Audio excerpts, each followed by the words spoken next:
Chapter 1. Introduction. In the annals of human history, few individuals have left a legacy as enduring and influential as Marcus Aurelius, the Stoic emperor of Rome.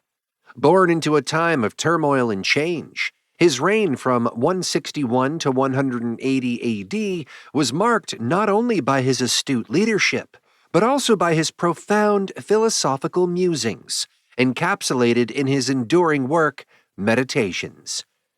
This book, more than a mere historical artifact, is a timeless treasure trove of wisdom, one that continues to guide and inspire countless individuals in their quest for personal growth and understanding. To fully appreciate Meditations, one must first understand the bedrock upon which it is built, Stoicism. Stoicism, founded in the 3rd century BC by Zeno of Citium, is more than a philosophy. It's a practical guide for living. Its core tenets emphasize virtue, tolerance, and self-control, asserting that the path to true happiness lies in accepting the moment as it presents itself, not by allowing oneself to be controlled by the desire for pleasure or fear of pain, but instead, finding tranquility and peace through living in accordance with nature and reason. Marcus Aurelius, often hailed as the last of the 5 good emperors, embodied these Stoic virtues not just in his writings, but in his rule over the Roman Empire. His reign was marked by wisdom and justice, and he remained a student of philosophy throughout his life. In Meditations, originally written as a series of personal reflections and advice to himself, Marcus Aurelius delves deep into the Stoic principles, exploring themes of impermanence, the transient nature of life, the importance of duty, and the pursuit of good for its own sake. While the wisdom of Meditations is timeless, its language is not. The original texts, written in ancient Greek, have been translated numerous times over the centuries, each version reflecting the linguistic and cultural contexts of its era. This modern translation aims to bridge the gap between the ancient world and today's readers. It seeks to maintain the essence of Aurelius's thoughts while presenting them in a language that is accessible and relatable to the contemporary reader. The teachings of Marcus Aurelius are remarkably relevant in today's fast-paced, often chaotic world. In an age where external success is frequently valued over inner tranquility, Meditations offers a different perspective. It encourages finding strength within, focusing on what can be controlled, and letting go of what cannot. The work is a beacon of resilience, offering guidance on how to face life's challenges with grace and equanimity. In this translation, special attention has been paid to preserving the philosophical integrity of the original text, while making it engaging and understandable. Whether you are a student of philosophy, a seeker of wisdom, or simply someone navigating the complexities of modern life, Meditations offers a compass for ethical living and personal peace. As you embark on the journey through this modern translation of Meditations, remember that the words of Marcus Aurelius were not intended as doctrines to be blindly followed, but as reflections to guide one's thoughts and actions. They are an invitation to ponder, to question, and to find one's own path to virtue and contentment. It is our hope that this translation will not only bring the timeless wisdom of Marcus Aurelius to a new audience, but also inspire readers to cultivate their own inner resilience and peace in these ever-changing times. Chapter 2, Book 1. From my grandfather Verus, I learned the importance of strong morals and managing my temper. My father's legacy taught me to be modest and uphold a dignified, strong character. My mother instilled in me the values of religious devotion and kindness, teaching me to refrain not only from harmful actions, but also harmful thoughts, and to live simply, not imitating the lavish ways of the wealthy. My great-grandfather advised against public schooling, emphasizing the value of home-taught lessons and the importance of investing in good education. My governor taught me to avoid taking sides in popular debates or sports rivalries. And from him, I learned the value of hard work, being content with little, doing things myself, staying out of others' affairs, and not entertaining gossip. From Diognetus, I learned to ignore trivial matters and not believe in miracle workers or tales of magic. He taught me to avoid getting excessively involved in hobbies like quail fighting, to tolerate free speech, to embrace philosophy, and to study under thinkers like Bacchius, Tandasis, and Marcianus. He encouraged me to write and to live a disciplined, simple life, following Greek traditions. Rusticus made me realize the need for self-improvement and discipline. He taught me to avoid getting caught up in academic competition, speculative writing, or making speeches for show. He advised against boastful acts of discipline or charity, and to avoid fancy rhetoric, poetry, and elaborate writing. He emphasized simplicity in daily life, like dressing appropriately at home and handling conflicts with a readiness to forgive and reconcile. He urged me to read thoroughly, not superficially, and to be critical of excessive talkers. Thanks to him, I learned about Epictetus's teachings, which he shared from his personal collection. From Apollonius, I gained an invaluable understanding of true freedom of will and unwavering steadfastness in my objectives. He instilled in me the essence of focusing solely and unerringly on reason. Under his guidance, I learned the art of constancy, maintaining an unwavering demeanor through the harshest trials, be it excruciating pain, the heartbreaking loss of a child, or enduring a prolonged illness. Apollonius was a living testament to the coexistence of firm resolve and adaptability. He was gentle and not irritable in imparting knowledge. Remarkably, he regarded his vast experience and skill in elucidating philosophical doctrines as lesser compared to his other virtues. From him, I learned the art of accepting gifts and favors from friends with grace, neither feeling demeaned nor failing to acknowledge their generosity. From Sextus, I inherited a spirit of benevolence and witnessed firsthand the management of a household in a fatherly, compassionate manner. He embodied the principle of living in accordance with nature's laws. His demeanor was serious yet devoid of pretense. He showed me the importance of being attentive to the needs of friends and how to bear with those who are uninformed or prone to hasty judgments.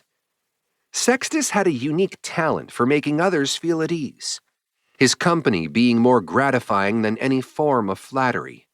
Yet he commanded great respect from all who knew him. He possessed an innate ability to identify and arrange life's essential principles in a coherent and thoughtful manner. Not once did he display anger or any intense emotion. He was a man completely free from the grips of passion, yet he was deeply affectionate. His way of showing approval was subtle and understated, and his knowledge was vast but never flaunted.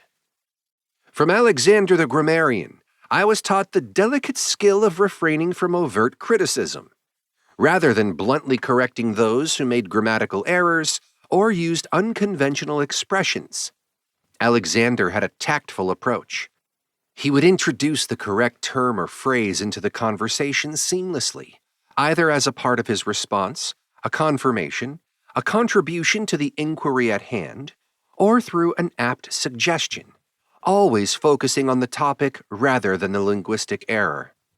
This approach subtly corrected the mistake without causing embarrassment or offense, showcasing his mastery in educating others in a respectful and effective manner. From Fronto, I learned to recognize the true nature of envy, deceit, and hypocrisy in a tyrant. He also showed me that those in our society who are deemed patricians often lack a genuine sense of fatherly affection. From Alexander the Platonic, I learned the importance of not repeatedly excusing myself from commitments by claiming I'm too busy. He taught me it's not justifiable to consistently neglect our responsibilities to others. blaming it on our own preoccupations. From Catullus, I took away the lesson not to dismiss it when a friend criticizes me, even if their criticism seems unjustified. Instead, I should strive to bring them back to their usual, calmer self. He also taught me to speak positively about my mentors, as exemplified by Domitius and Athenodotus, and to sincerely love my children. My brother Severus instilled in me the love for my family, for truth and for justice. Through him, I was introduced to the thoughts and works of Thrasea, Helvidius, Cato, Dion, and Brutus. He gave me the vision of a government where all are subject to the same laws, a system governed by principles of equality and free speech, and the concept of a monarchy that values above all the freedom of its people. From him, I learned to be consistent and unwavering in my dedication to philosophy, to be generous in doing good, to hold on to positive expectations, and to trust in the love of my friends. He was transparent in his judgments, never hiding his views on those he disapproved of. With him, his friends never had to guess his desires or dislikes. His thoughts and intentions were always clear and evident. From Maximus, I learned the art of self-control and to remain undistracted by external influences. He taught me to maintain cheerfulness in every situation, including during times of illness. He exemplified a perfect blend of kindness and dignity in his character, and showed the importance of tackling tasks without complaint. I noticed that everyone believed he was sincere in his words. In all his actions, it was clear he harbored no ill intentions. He was never taken aback or surprised, nor did he rush or procrastinate. He wasn't confused or downcast, and didn't use laughter to hide annoyance. Furthermore, he was never overbearing or distrustful. Maximus was known for his acts of kindness, his readiness to forgive, and his complete honesty. He gave the impression of someone naturally inclined to do the right thing, not just someone who had learned to be better. It was also apparent that no one felt belittled by Maximus, nor did anyone dare to consider themselves superior to him. He also had a talent for being witty in a pleasant and endearing manner. In observing my father, I learned the value of calm and even-tempered nature, paired with a steadfast determination in decisions that were the result of careful thought and deliberation. He harbored no vanity for the accolades and honors often sought after in society, instead demonstrating a profound dedication to hard work, endurance, and an open-mindedness towards any proposals that could potentially benefit the greater good of the community. He was unwavering in his commitment to reward each individual justly, based on their true merits, a testament to his deep understanding of when to take decisive action and when it was more prudent to exercise patience and restraint. His personal journey had led him to a place where youthful passions, such as infatuations, were a thing of the past. He saw himself not as above others, but as an equal member of society. He graciously released his friends from any perceived obligations to always be by his side, whether it was accompanying him on travels or attending dinners. His consistency in treating friends who were occasionally absent due to pressing matters was a mark of his understanding and steady nature. In matters of governance and decision-making, his approach was characterized by a meticulousness and tenacity that went beyond superficial appearances and quick judgments. He valued his friendships deeply, showing a remarkable ability to maintain these relationships over time without becoming overly enthusiastic or losing interest quickly. He was a model of contentment and cheerfulness, skilled at anticipating future challenges, and adept at managing even the most trivial tasks without drawing unnecessary attention to himself. His ability to immediately dismiss public praise and flattery was notable, and he remained singularly focused on the essential tasks of governance, demonstrating an efficient management of resources and enduring criticism with remarkable patience. He was neither overly devout nor dismissive in his religious beliefs, and did not resort to currying favor through gifts, flattering speech, or by pandering to popular opinion. His demeanor and actions were marked by a sobriety and steadfastness, free from trivial pursuits, the desire for novelty, or any base inclinations. He utilized life's luxuries provided by fortune, without arrogance or the need for justification. He enjoyed these comforts when they were available, without pretense, and did not long for them in their absence. His character was such that no one could justifiably label him as a sophist, a superficial person, or a pedant. Instead, he was universally recognized as a well-rounded, accomplished individual, adept in handling both his own affairs and those of others. Furthermore, he showed respect for genuine philosophers and did not disparage those who merely claimed such distinction. Nor was he easily swayed by their rhetoric. His approach to life and governance was a blend of practical wisdom, empathetic leadership, and a deep-rooted sense of fairness and justice, making him a respected and esteemed figure in both private and public spheres. He was also a person of easy and pleasant conversation, engaging others without any pretentious or offensive behavior. He took reasonable care of his health, not out of an excessive attachment to life or vanity about his appearance, but in a way that his own diligence often made medical interventions unnecessary. He was remarkably open to acknowledging and supporting others who excelled in certain areas, whether it was eloquence, legal expertise, ethics, or any other field. He actively helped them gain the recognition they deserved, always acting in line with his country's traditions without any showy display of doing so. He did not have a penchant for constant change or instability. He preferred staying in familiar places and engaging in consistent activities. Even after suffering from bouts of headaches, he would return promptly and energetically to his regular duties. He seldom kept secrets, and those he did were related to state affairs. His approach to managing public events, construction of buildings, and financial donations was marked by practical wisdom and economy, focusing on what needed to be done rather than seeking personal acclaim. He didn't indulge in baths at unusual times, wasn't interested in extravagant construction projects, was unparticular about his food, and showed no concern for the material or color of his clothing, nor the appearance of his slaves. His clothing usually came from his estates in Lorium and Lanuvium. His interaction with the toll collector in Tusculum exemplifies his typical conduct. He was neither harsh, unforgiving, nor aggressive. He was, to use a common phrase, never seen to be overly exerted or stressed.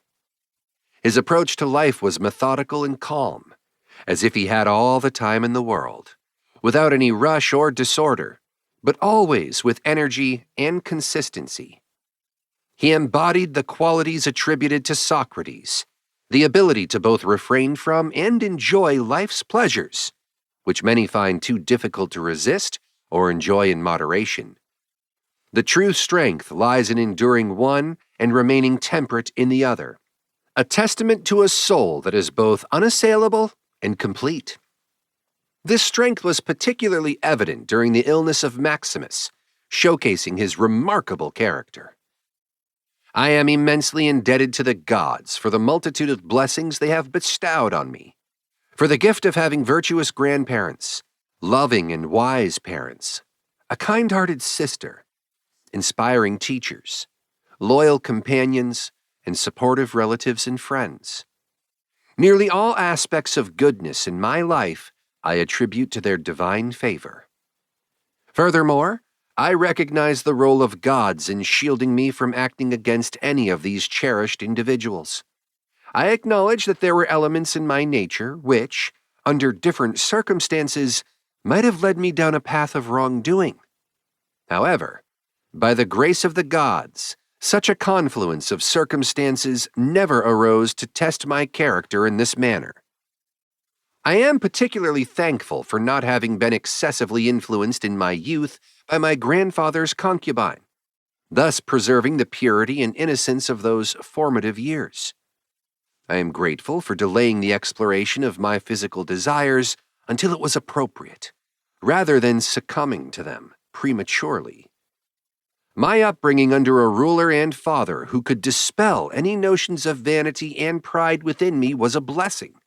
He demonstrated that one could live amidst opulence without the trappings of guards, lavish attire, or ostentatious displays, proving that it is possible to lead a life that is both regal and modest, effective in public duties, yet humble in personal demeanor. I owe a debt of gratitude to the gods for a brother whose character not only inspired vigilance in my own conduct, but also brought me joy and respect through his affection and regard. I'm thankful for my children, who have been spared intellectual and physical hardships. My moderate success in fields like rhetoric and poetry I now see as a boon, for had I excelled, my life might have been consumed by these pursuits to the exclusion of others. I am glad for having had the opportunity to honor and elevate those who raised me, recognizing their wishes without delay or procrastination, not relegating them to mere hopes for future acknowledgement. The chance to know and learn from individuals like Apollonius, Rusticus, and Maximus has been an invaluable part of my journey, providing me with clear and frequent insights into living a life in accord with nature and understanding the depth and breadth of what such a life entails. The gods, through their gifts, guidance, and inspiration, have laid a path for me to live according to nature's laws. Any shortcomings in this regard are mine alone. As a result of not heeding the divine warnings, and, in some cases, their explicit teachings, I am grateful that my physical strength has endured through my chosen lifestyle, and that my dalliances and youthful passions were transient and left no lasting regret. My relationship with Rusticus, despite occasional strains, never led to actions I would later rue. I am fortunate that my mother, despite her early demise, spent her last years in my company. Whenever I have desired to extend help to someone in need or for any other cause, I have never been restrained by lack of means. Similarly, I have never been in a position where I had to rely on others for help. The blessings of a wife who is devoted, loving, and straightforward in her ways is not lost on me. I'm also grateful for the capable tutors who have guided my children and for the dreams that have revealed remedies to me for various ailments. I'm thankful that my philosophical journey did not lead me into the clutches of sophists, nor did I lose myself in the pursuits of writing histories, solving logical puzzles, or delving into the mysteries of the stars. These endeavors, while valuable, require not just personal effort, but the favor of gods and fortune. This profound sense of gratitude extends to my experiences among the Quadi at the Granua, where the gods' presence and influence in my life were ever more apparent. Chapter 3, Book 2. Begin each day with a reminder to yourself. Today I will inevitably encounter people who are nosy, ungrateful, arrogant, dishonest, jealous, and antisocial. It's important to understand that such behaviors stem from their lack of understanding of what is truly good or bad. Unlike them, I have come to recognize the beauty in goodness and the ugliness in badness. I also understand that those who do wrong are not fundamentally different from me. We share not only common ancestry, but also a part of the same universal intelligence and divinity. Bearing this in mind, I realize that I cannot be harmed by their actions, for nobody can impose their negativity onto me. Likewise, I cannot feel anger towards these people, who are, in a broader sense, my kin. It's against our nature to harbor hatred towards them. We are all part of a larger whole, meant to work together just like the various parts of the body, like feet, hands, eyelids, or the rows of teeth in our mouths. Cooperation is our natural state. Therefore, acting against each other is against our very nature. Feeling annoyed, holding grudges, or turning away from others are forms of conflict and resistance to this natural state of cooperation. We should strive to rise above these impulses, recognizing our shared nature and the futility of discord. This approach not only leads to personal peace, but also aligns us with the fundamental interconnectedness of all beings. Reflect on the essence of your being. It is merely a small amount of flesh, breath, and your ruling mind. Let go of your constant pursuit of knowledge through books. It's time to focus inward. Imagine yourself at the brink of death and look at your physical body with detachment. It is merely flesh, bones, and a complex network of nerves, veins, and arteries. Your breath, too, is transient, simply air drawn in and expelled, constantly changing. The most crucial part of you is your ruling mind. Recognize that you are no longer young. It's time to free this governing part of yourself from being enslaved to base impulses, like a puppet jerked around by its strings. Stop being dissatisfied with your current circumstances or fearing the future. Understand that everything aligned with the divine is infused with purpose and care. Events attributed to chance are not disconnected from nature or the overarching plans of providence. Everything originates from these divine forces, including the inevitable, and what benefits the universe as a whole, of which you are an integral part. What is beneficial for each part of nature is determined by the nature of the whole, which seeks to preserve itself. The universe sustains itself through both the transformations of the basic elements and the changes in the things made from these elements. Let these principles be your guide in firmly held beliefs. Abandon your insatiable thirst for more knowledge through books. Prepare to leave this life not in resentment, but in a state of peace, sincerity, and genuine gratitude towards the gods. Consider for a moment how long you have been postponing these essential life changes. Reflect on the numerous occasions the gods have given you to make a difference, yet you have not seized these opportunities. It's time to truly understand the universe of which you are a part, and the divine source from which your life flows. Recognize that your time is limited, and if you don't use it to dispel the fog clouding your judgment, that time will slip away forever, never to be reclaimed. In every action, remind yourself to think and act with a steadfastness of a Roman and the sensibility of a human being. Approach each task with integrity, sincerity, affection, freedom, and justice. By focusing solely on the task at hand, you can free yourself from distracting thoughts. If you approach every act as if it were your last, abandoning negligence, resistance to reason, pretense, self-centeredness, and dissatisfaction with your lot, you will find peace. Realize how few are the essentials needed for a tranquil life, akin to that of the gods. For the gods themselves ask nothing more of a person who adheres to these principles. You are doing a disservice to yourself, my soul, if you continue to neglect these truths. The opportunity to honor your true self is slipping away. Every person's life is complete in itself, but your journey is nearing its end, and yet you still do not honor your own soul. Instead, you seek fulfillment in the approval and actions of others. This is a path away from inner peace and self-respect. Embrace the time you have left to honor and revere your own being. Are you finding yourself constantly distracted by external events and situations? Take this as an opportunity to learn something new and valuable. It's time to stop being constantly tossed about by life's whirlwind. However, be cautious not to swing to the other extreme. There are those who exhaust themselves with ceaseless activity but lack a clear purpose or direction for their actions and thoughts. Remember, It's rare for someone to be unhappy because they haven't understood someone else's mind. But those who fail to reflect on their own mental processes are almost certain to encounter unhappiness.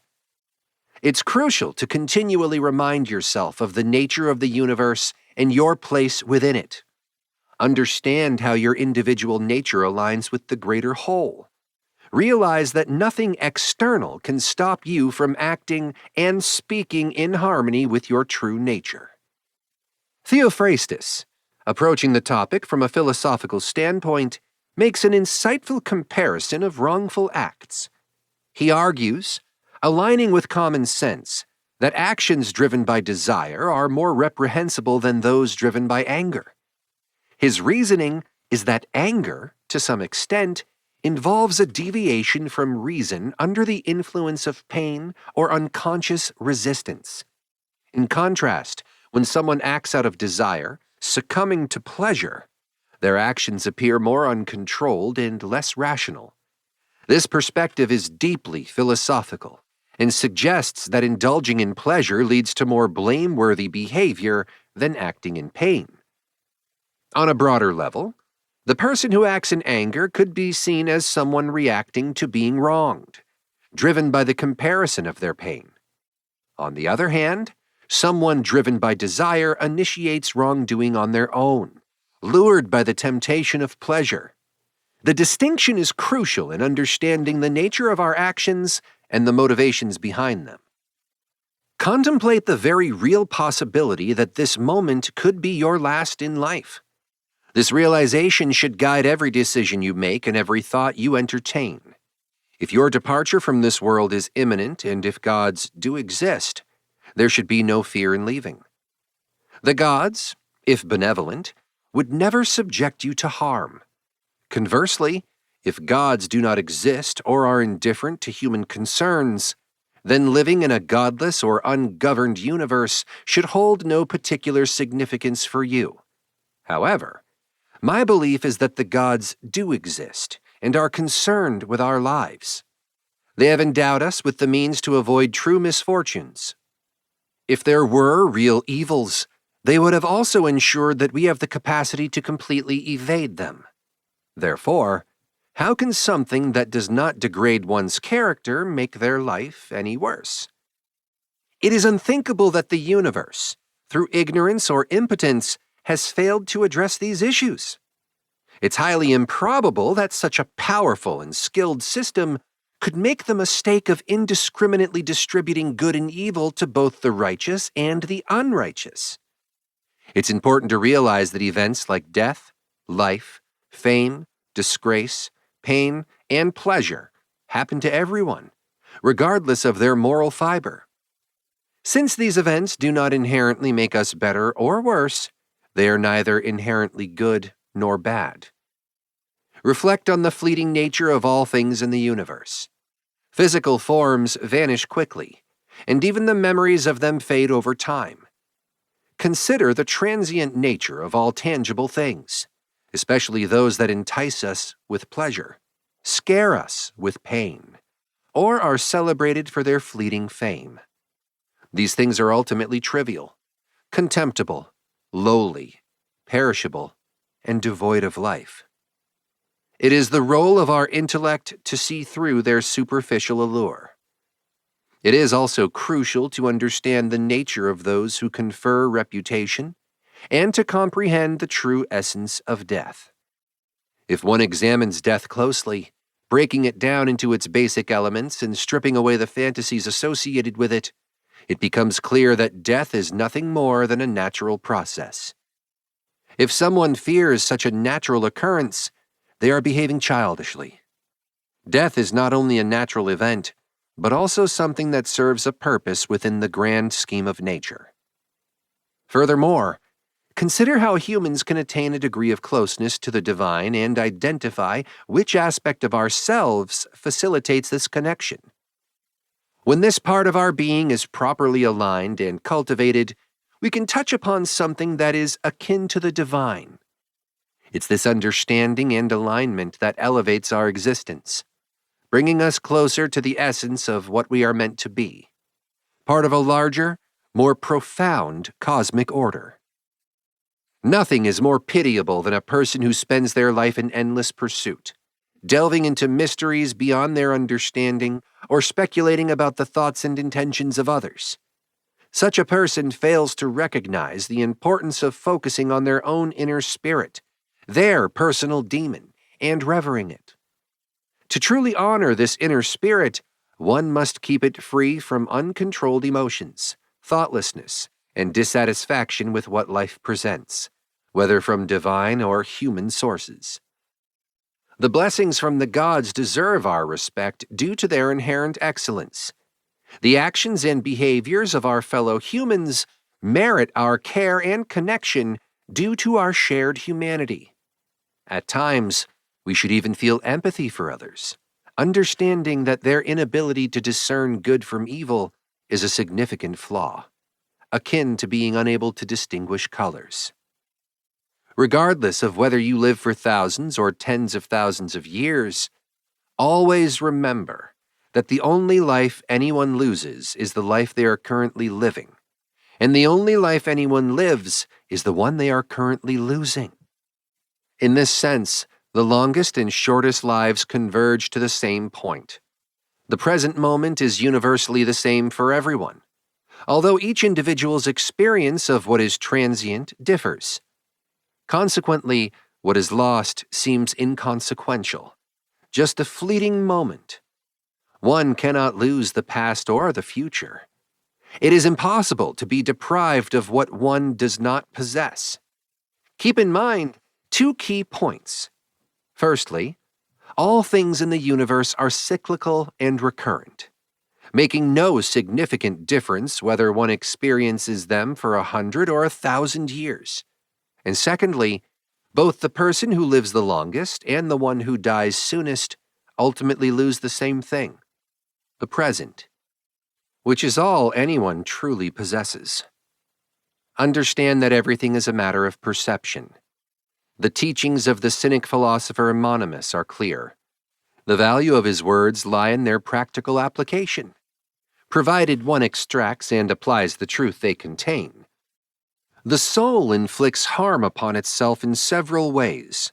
Firstly, it does so when it becomes a source of irritation in the universe, acting against its natural course.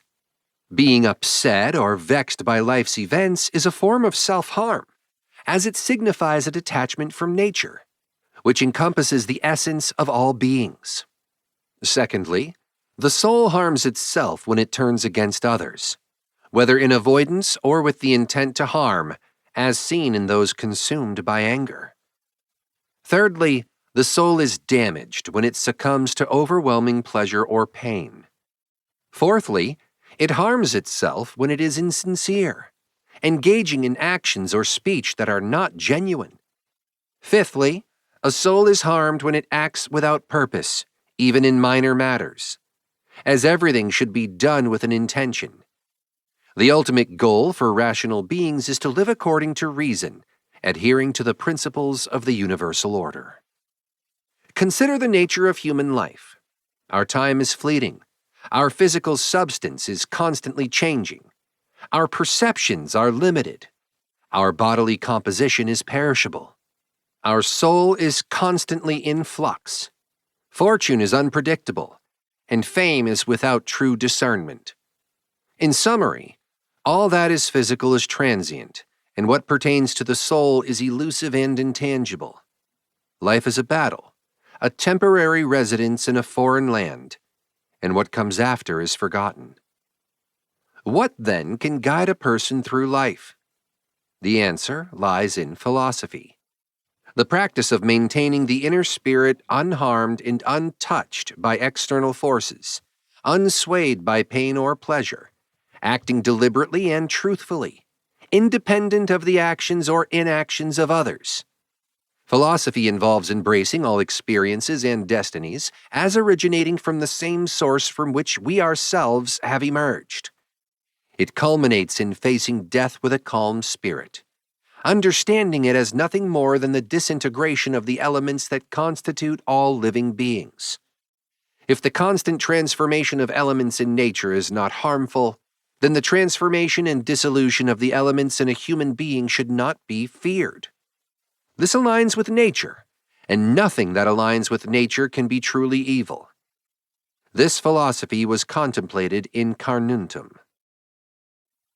Chapter 4, Book 3.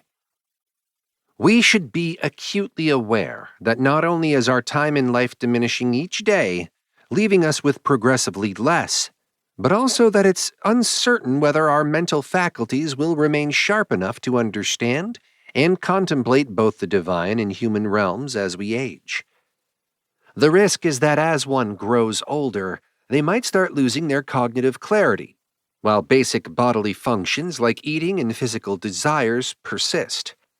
The ability to fully utilize our rational capacities, fulfill our duties, make clear judgments, and contemplate the deeper questions of life, including whether it's time to leave this world, may diminish with age. Therefore, the urgency to act and understand isn't just because death approaches, but also because our ability to comprehend and reason may decline before death. Additionally, we should appreciate that even the natural processes and outcomes, which might seem imperfect, possess their own beauty and appeal. For example, consider how bread cracks when baked, how ripe figs split open, or how olives close to decay have a unique allure. Similarly, the drooping of wheat ears, the furrowed brows of a lion, or the foam at a boar's mouth, while not conventionally beautiful when examined in isolation, contribute to the overall beauty of nature's creations, bringing pleasure to those who observe them. For someone who deeply understands and appreciates the workings of the universe, nearly every natural consequence can be seen as beautifully arranged to bring delight. Such an individual will find beauty even in the menacing jaws of wild animals, not just in art but in the real, raw form of nature. They will see elegance in the aging of an old woman or man, and view the allure of youth with a pure and appreciative eye. This level of appreciation and enjoyment is not for everyone, but is reserved for those who have truly immersed themselves in understanding and embracing nature and her workings. Reflect on the lives and deaths of famous figures and philosophers to understand the universal nature of mortality. Hippocrates, renowned for healing countless illnesses, eventually succumbed to his own sickness and passed away. The Chaldean astrologers, who predicted the demise of many, ultimately met their own fates. Great conquerors like Alexander, Pompey, and Julius Caesar, who razed entire cities and slew thousands in battle, also eventually left this life. Heraclitus, who pondered over the great fire that consumes the universe, ironically died swollen with water and covered in mud. The philosopher Democritus, known for his laughter, was consumed by lice, as was Socrates, a figure of immense wisdom. What does all this signify? It illustrates that life is a journey. You embark, sail, and eventually reach the shore. At the end of this voyage, if there is another life, the presence of gods will continue. But if death leads to a state devoid of sensation, then you will no longer be bound by the dual forces of pain and pleasure, nor be a slave to your physical body. This body, made of earth and subject to decay, is vastly inferior to the soul, which is akin to intelligence and divinity. These reflections serve as a reminder of the transitory nature of life and the inevitability of death, regardless of one's achievements, status, or intellectual pursuits. They emphasize the importance of accepting the natural cycle of life and death, and the liberation that comes with understanding our true essence beyond the physical realm. Don't spend the rest of your life getting caught up in thoughts about other people, especially when these thoughts don't contribute to any common good.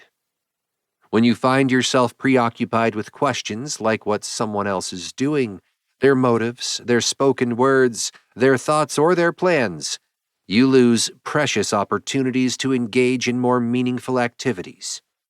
These kinds of thoughts divert you from focusing on your own inner guidance and strengths.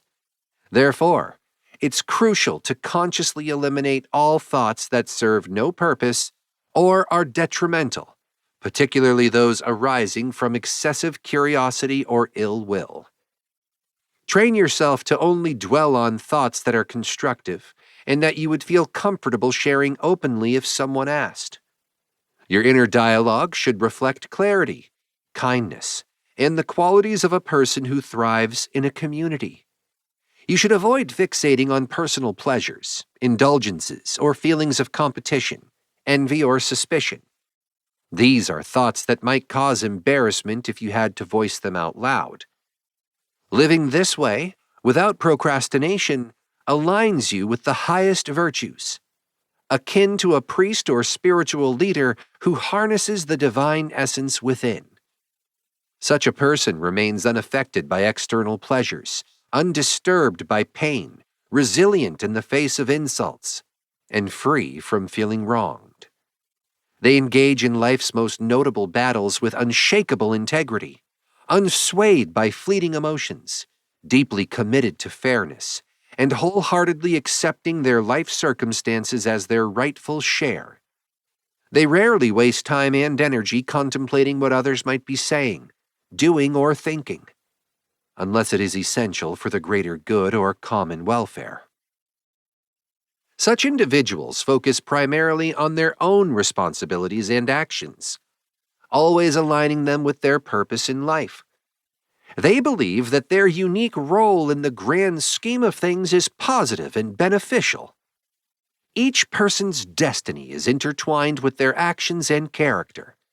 Also, they are mindful that every rational being is a part of their extended family, and nurturing a caring attitude towards all humanity aligns with our true nature as humans. These individuals value the opinions and insights of only those who live in harmony with nature. As for those who do not live according to these principles, they remain aware of the true nature of these individuals' lives, both in public and private. They do not seek or value approval from such people, as these individuals are often not at peace with themselves. This approach to life fosters a sense of inner peace, purpose, and alignment with one's true self and the natural order of the world. Approach your work with enthusiasm, always with an eye towards the benefit of the community. Think things through carefully, avoid getting sidetracked, and don't dress up your ideas with unnecessary embellishments. Stay away from being overly verbose or getting entangled in too many activities. Let the divine essence within you guide your actions as a mature, active participant in societal and political affairs. Be like a seasoned Roman leader, ever ready for life's call, independent of external validation or oaths. Cultivate a cheerful disposition, and don't rely on external factors or people for your inner peace. Stand firm and self-reliant, not needing others to hold you up. If, in your journey through life, you discover something more fulfilling than upholding justice, honesty, moderation, courage, or the inner peace that comes from living according to rational principles and accepting the circumstances life throws at you, then wholeheartedly pursue and enjoy that discovery. However, if you recognize that the godlike part of your being, which reigns in your desires and critically assesses your experiences, is the ultimate good, following the path laid out by philosophers like Socrates, who separated themselves from the illusions of the senses and aligned with the gods and humanity. And if this seems the most valuable thing, then let nothing else take priority. Beware of allowing lesser pursuits like the pursuit of fame, power, or physical pleasures to overshadow your higher purpose. These might seem to contribute slightly to the greater good, but often end up overpowering and leading you off course. Choose consistently what is genuinely superior. If something benefits you as a rational and ethical being, hold on to it. But if it only serves your basic instinctual needs, recognize it as such and keep your judgment unbiased, making sure you're discerning things correctly. The critical point is to realize that when you are faced with a choice, what truly matters is not the superficial appeal of these distractions, but their usefulness in fulfilling your role as a rational and moral being. The key is not to let the allure of transient worldly things compete with the pursuit of rational and ethical goodness. The lesser things, despite seeming compatible with higher goals at first, often gain the upper hand and distract us completely. So, always choose wisely and freely what is intrinsically better. Remember, the true measure of value lies in its utility to your rational nature. Maintain this perspective without arrogance, and ensure your evaluations are grounded in a reliable and thorough method of reasoning. Never consider something beneficial for yourself if it forces you to break a promise, lose your self-respect, hate someone, become suspicious or resentful, be insincere, or crave things that require secrecy. If you prioritize wisdom, your inner guiding spirit, and the pursuit of excellence, you won't find yourself in dramatic dilemmas, nor will you lament your circumstances. You won't need to be alone or in constant company. Importantly, you'll live without an obsession over avoiding or chasing death. Whether your soul remains in your body for a long or short time won't bother you. Even facing imminent death, you would accept it as readily as any other orderly and respectable task. The key is to ensure throughout your life that your thoughts don't stray from what is expected of a rational being and a member of society. In the mind of a person who is disciplined and purified, you won't find any corruption or impurity. Such a person's life isn't incomplete if it's cut short. It's like an actor leaving the stage before the play is over. There's nothing in such a person that is overly submissive, pretentious, too attached, or too detached from worldly matters. Nothing deserving criticism, nothing that needs to be concealed. Value highly the part of you that forms opinions. It's this part that determines whether you'll have thoughts that go against the nature of a rational being. This ability ensures freedom from rash judgments, fosters goodwill towards others, and ensures respect for the divine. Let go of everything and focus on just a few essential things. Remember, everyone lives only in the present moment, which is fleeting and indivisible. The rest of our life is either already gone or uncertain. Everyone's lifespan is short, and the corner of the earth where we spend it is tiny. Even the longest-lasting frame after death is brief and is maintained only by a succession of people who themselves will soon pass away and who hardly know themselves, let alone someone who died long ago. Add this to your list of tools for living. Define or describe clearly whatever situation or object you encounter, to understand its true nature, its bare essence, and its totality. Name it and its components, and consider into what it will transform. This practice of systematically and truthfully examining everything you come across in life elevates the mind. Always view things in the context of what kind of universe we inhabit, the role each thing plays in it, its significance to the whole, and its relevance to humanity, as a member of the greatest community to which all other communities are mere families. Reflect on what each thing is, what it's made of, and how long it's likely to last. Consider what virtues you need to respond appropriately, like kindness, bravery, honesty, loyalty, simplicity, and contentment. On each occasion, remind yourself, this is part of the divine plan. This is the result of fate and chance. This comes from someone of the same origin, a relative and companion, though they may not understand their true nature. But I understand mine, so I will act towards them with kindness and justice, following the natural law of human connection. At the same time, I will try to determine the worth of indifferent matters. Focus wholeheartedly on the tasks at hand, guided by sound logic and intense effort, maintaining a sense of tranquility without getting distracted by irrelevant matters. Keep your inner self, your essence, untainted, as if you might have to return it imminently. Living this way with no expectations or fears, but simply enjoying the process of acting in harmony with nature and expressing unwavering truth in every situation is the key to a fulfilling life. This approach is within your control, and no one else can prevent you from achieving this state of contentment.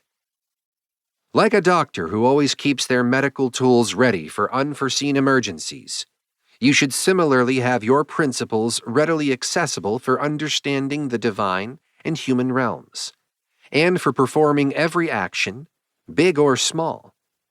This should be done with the constant awareness of the inherent link between the divine and human aspects of life. Remember, you cannot excel in human endeavors without a divine perspective, nor can you truly understand the divine without considering its impact on humanity. Stop wandering without purpose. The time for revisiting past memories, studying the histories of ancient civilizations, delving into the books you've set aside for later years is not guaranteed. Focus on what lies directly ahead. Discard vain hopes and take control of your life while you can. Understanding concepts such as theft, cultivation, commerce, silence, and discernment involves more than just physical sight. It requires a deeper, more insightful form of perception. Body, soul, and intelligence are key elements of our being. The body experiences sensations, the soul harbors desires, and the intelligence adheres to fundamental principles. Simply perceiving the world is a capacity shared with animals. Being driven by base desires is common to both wild beasts and those who have lost their moral compass, including notorious tyrants. Even individuals who deny the gods or betray their principles possess the intelligence to chase after what they perceive as beneficial. What sets a virtuous person apart, then, is their ability to remain at peace with whatever life brings, accepting their fate while keeping their inner divinity unpolluted and undisturbed. This entails maintaining inner calm, faithfully following this inner divine guidance, and consistently aligning actions and words with truth and justice. If the world fails to recognize his simple, modest, and satisfied existence, he does not let this disturb him or lead him astray from his path towards life's end. A person should aim to reach the end of their journey in a state of purity, peace, fully prepared, and in total harmony with their fate. Chapter 5, Book 4. The guiding force within us, when it aligns with nature, reacts to life's events in a way that it can easily adjust to whatever is currently happening. It doesn't depend on specific conditions to thrive. Instead, it moves towards its goal, albeit under certain circumstances. It has the power to transform obstacles into opportunities, much like fire interacts with the objects it encounters. A small flame might be extinguished by what it comes into contact with, but a strong fire will quickly assimilate and consume the material added to it, growing larger and more intense as a result. This principle illustrates how we can use challenges and adversity to fuel our growth and progress. Always act with intention and align your actions with the highest principles of excellence. This approach ensures that every deed contributes meaningfully to your life's purpose. Many people seek external places of refuge, like countryside homes, coastal retreats, or mountain sanctuaries. You too might find yourself yearning for such escapes. However, Marcus Aurelius points out that this longing is a common trait of humankind. True serenity, he argues, is found not in physical spaces, but within oneself. The mind, when inhabited by orderly and constructive thoughts, offers a sanctuary unmatched by any external environment. In this inner retreat, tranquility prevails, born from a well-organized mind. Regularly take time to withdraw into your own thoughts, revitalizing your spirit. Rely on foundational principles that cleanse the soul and liberate you from discontent about external circumstances. If the misbehavior of others disturbs you, remind yourself that humans are social creatures meant to coexist and support each other. Recognize that endurance is part of justice and that people often err without malice. Reflect on the countless who have died in conflicts and let go of animosity and bitterness. If dissatisfaction arises from your role or fate in the universe, ponder the existence of either a divine providence or a random assembly of atoms. Accept the concept of the world as a global community and find peace in this understanding. If physical sensations or desires trouble you, remember the distinct and powerful nature of the mind. It can remain unaffected by bodily sensations when it recognizes its own strength. Recall your beliefs about pain and pleasure, and use this knowledge to achieve tranquility. If you are tormented by the desire for fame, consider how quickly fame is forgotten and becomes irrelevant. Think about the vast expanse of time, the ephemeral nature of acclaim, the unpredictability and lack of discernment in those who give praise, and the limited scope within which this praise exists. The entire world is merely a point in the vastness of the universe. Your home and the number of people who know you are even smaller. Those who might offer praise are but a tiny fragment in the grand scheme of things. This broader perspective can bring a sense of peace and release from the need for external approval. Remember always to retreat into your own inner sanctuary. In doing so, ensure that you don't overburden or distract yourself. Embrace freedom and view the world through the lens of a human being, a community member, and a mortal. Among the things you can easily turn to, keep these two important ideas in mind.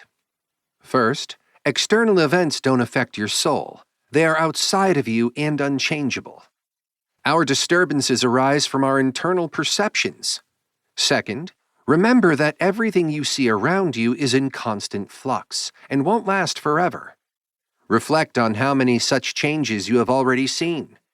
The essence of the universe is transformation, and life is shaped by our perceptions and opinions. If the part of us that reasons is common to all, then the logic that informs our rationality is also shared. This means that there is a common set of guidelines that instructs us what to do and what not to do. If this is true, then we all share a common law. Consequently, we are all citizens of the same community. If we accept this, then in some way the world itself forms a single state or community. Where else could we say that the entire human race belongs to the same political entity? From this shared political community, we derive our capacity for thought, reason, and understanding of laws. Where else could these faculties originate from? Just as the physical elements of our bodies come from specific sources, the earth, water, fire, so too does our intellectual part come from some origin. Nothing emerges from nothingness, and nothing returns to non-existence. In the same way, our capacity for thought must originate from some source. This perspective helps us see ourselves and others as part of a larger, interconnected whole, emphasizing our shared human experience and responsibilities. Death is a natural process, just like birth. It's a transformation involving the same elements we're made of. It's a process that shouldn't bring shame to anyone, since it aligns with the nature of a rational being and our inherent design. Just as it's in the nature of things, like fig trees, to produce sap, it's natural and inevitable for humans to experience death. Keep in mind that soon, both of you and everyone else will pass away, and eventually, even the memory of your names will fade. If you change your perspective and stop thinking you've been wronged, then the feeling of being harmed disappears. When you let go of the idea of being harmed, the sense of injury also goes away. Something that doesn't make a person morally worse also doesn't worsen their life. It doesn't cause harm, whether from external or internal sources. The universal nature, which is beneficial to all, necessitates this process. It's an integral part of the cycle of life and existence. Reflect on the idea that everything that happens does so justly.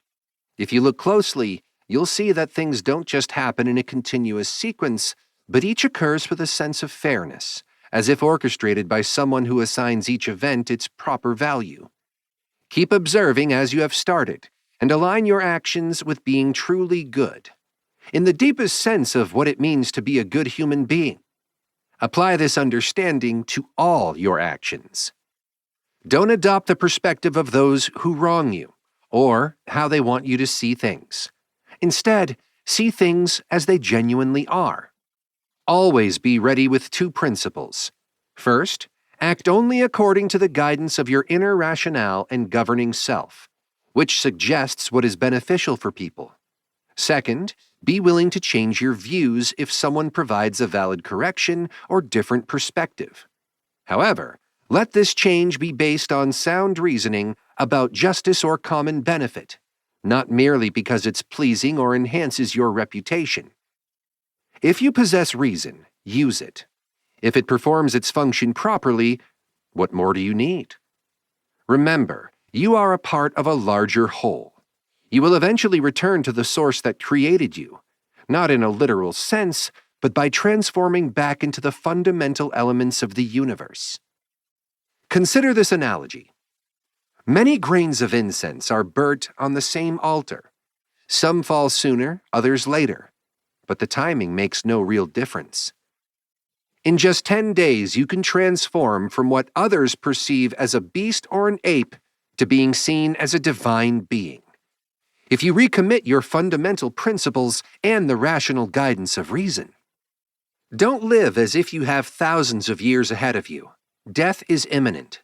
While you're alive and have the power, be virtuous. You save yourself a lot of trouble by not concerning yourself with what others say, do, or think. Focus solely on ensuring your own actions are just and honest. As Agathon suggests, don't get distracted by others' bad behavior. Stay true to your moral path. Consider the futility of craving fame after death. Everyone who remembers you will also soon pass away. This will continue until all memory of you fades away, passed down by people caught up in their own short-lived admiration. Even if, by some chance, those who remember you live forever and your memory remains eternal, what real benefit does that bring you? Focus on what matters in life, not posthumous praise. What is praise but a mere tool for practical use?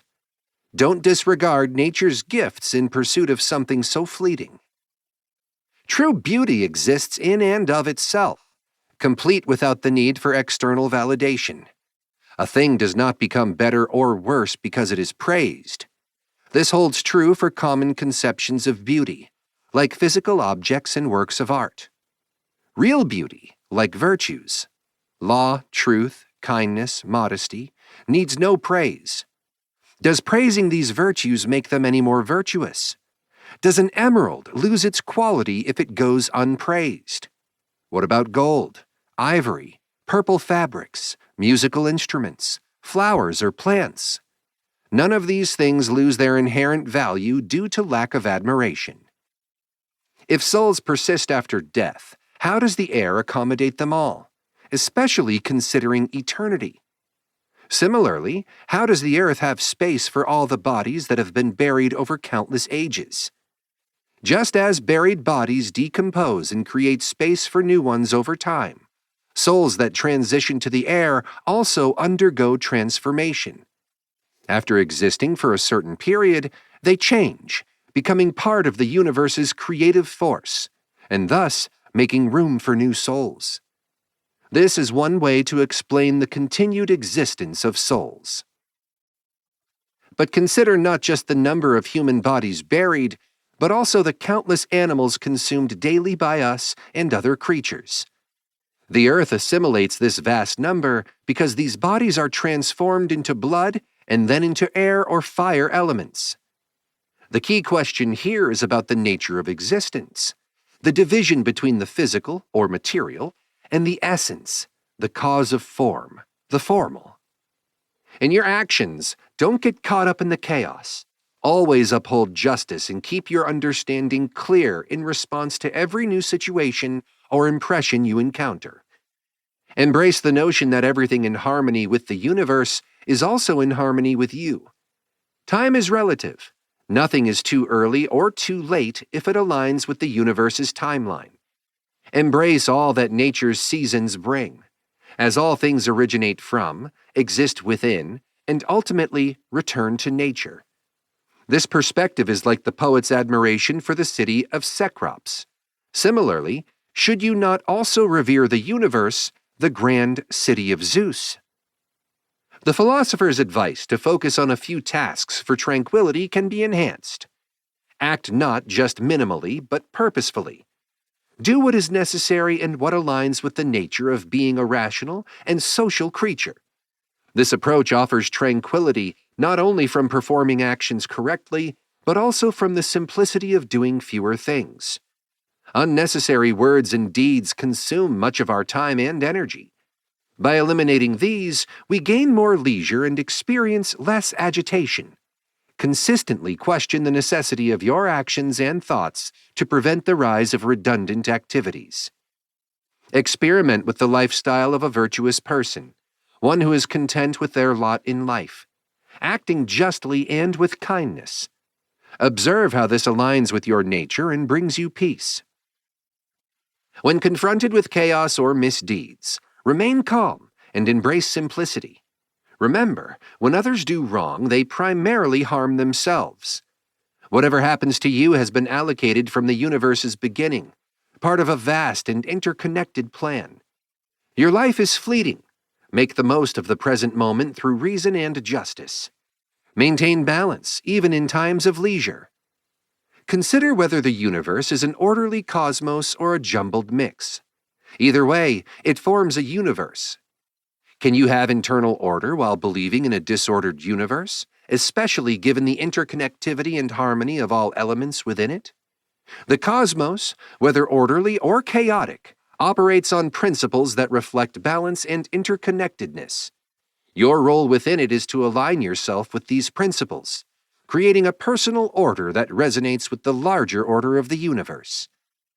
Think about various negative traits: cowardly, overly emotional, obstinate, brutish, immature, senseless, deceitful, rude, fraudulent, or oppressive.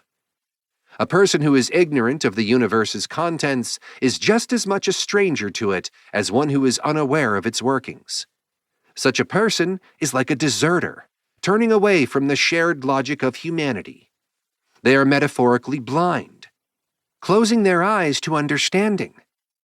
They are impoverished if they depend on others for what they need to live and cannot find all they need within themselves.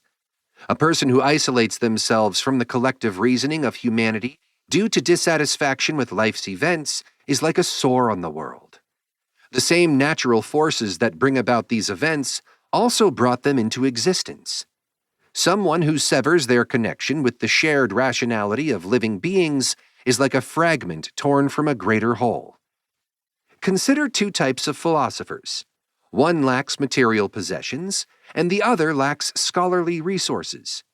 Another, half-dressed, claims he has no bread but still follows reason. And yet another doesn't earn a living through his knowledge but remains committed to rational principles. Embrace and love the knowledge and skills you have acquired, no matter how modest they may seem. Live the rest of your life as someone who has entrusted everything to the gods, wholly and sincerely, ensuring that you are neither a tyrant nor a slave to anyone. This approach to life encourages self-sufficiency, inner contentment, and a deep trust in the natural order and the divine. Reflect on the era of Emperor Vespasian.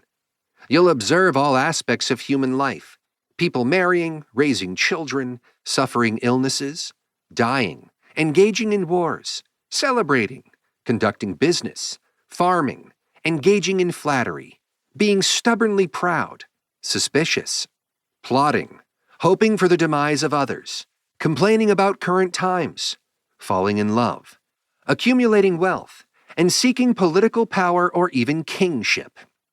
However, the lives of these people from Vespasian's time no longer exist. Shift your perspective to the times of Emperor Trajan. You'll find the same patterns, and their lives too have vanished. Apply this view to different periods and entire civilizations, and notice how many, despite significant efforts, quickly disappeared, returning to the elemental nature of the universe. Focus especially on those you personally knew, who got caught up in trivial pursuits, neglecting to live according to their true nature, failing to embrace and be content with it. Remember that different tasks and concerns have their appropriate level of importance and deserve proportionate attention. By understanding this, you can avoid dissatisfaction when dealing with minor issues.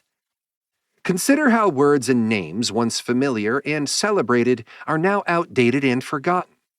Famous figures from history like Camillus, Caesar, Valisus, Leonidas, and later Scipio, Cato, Augustus, Hadrian, and Antoninus, all eventually faded into obscurity. Everything becomes a mere story, and total oblivion is inevitable. This fate befalls even those who achieve remarkable fame. For others, obscurity follows immediately after death. What, then, is the value of eternal remembrance? It's practically nothing. So what truly deserves our earnest efforts? Focus on just thoughts, socially beneficial actions, truthful words, and an attitude that willingly accepts all events as necessary and natural, flowing from the same universal source. Surrender yourself to fate, here symbolized by Clotho, one of the Fates, allowing her to weave your life's story as she sees fit. Remember, everything is fleeting. Both the one who remembers and what is remembered are transient. Always be aware that change is a constant in life. Embrace the idea that the universe naturally prefers to transform what exists into new forms. Everything in existence is essentially a precursor to future states. Don't just think of seeds in the literal sense, like those sown in the soil or a new life forming in the womb. This concept goes beyond such physical examples. You're nearing the end of your life, yet you haven't achieved simplicity. You're still affected by external disturbances, harbor fears of being harmed, lack universal goodwill, and have not yet realized that true wisdom lies in just action. Reflect on the guiding principles of even the wisest individuals, what they avoid and what they pursue. The evil you perceive doesn't exist in someone else's mind or in changes to your physical body. It exists in the part of you that forms judgment about what is harmful. If you stop regarding things as harmful, you neutralize this perceived evil. Even if your body suffers, burnt, diseased, decaying, maintain a calm judgment. Understand that nothing is intrinsically good or bad if it affects both the virtuous and the wicked equally. What occurs naturally for everyone is neither solely natural nor against nature. View the universe as a single living entity with one substance and one soul.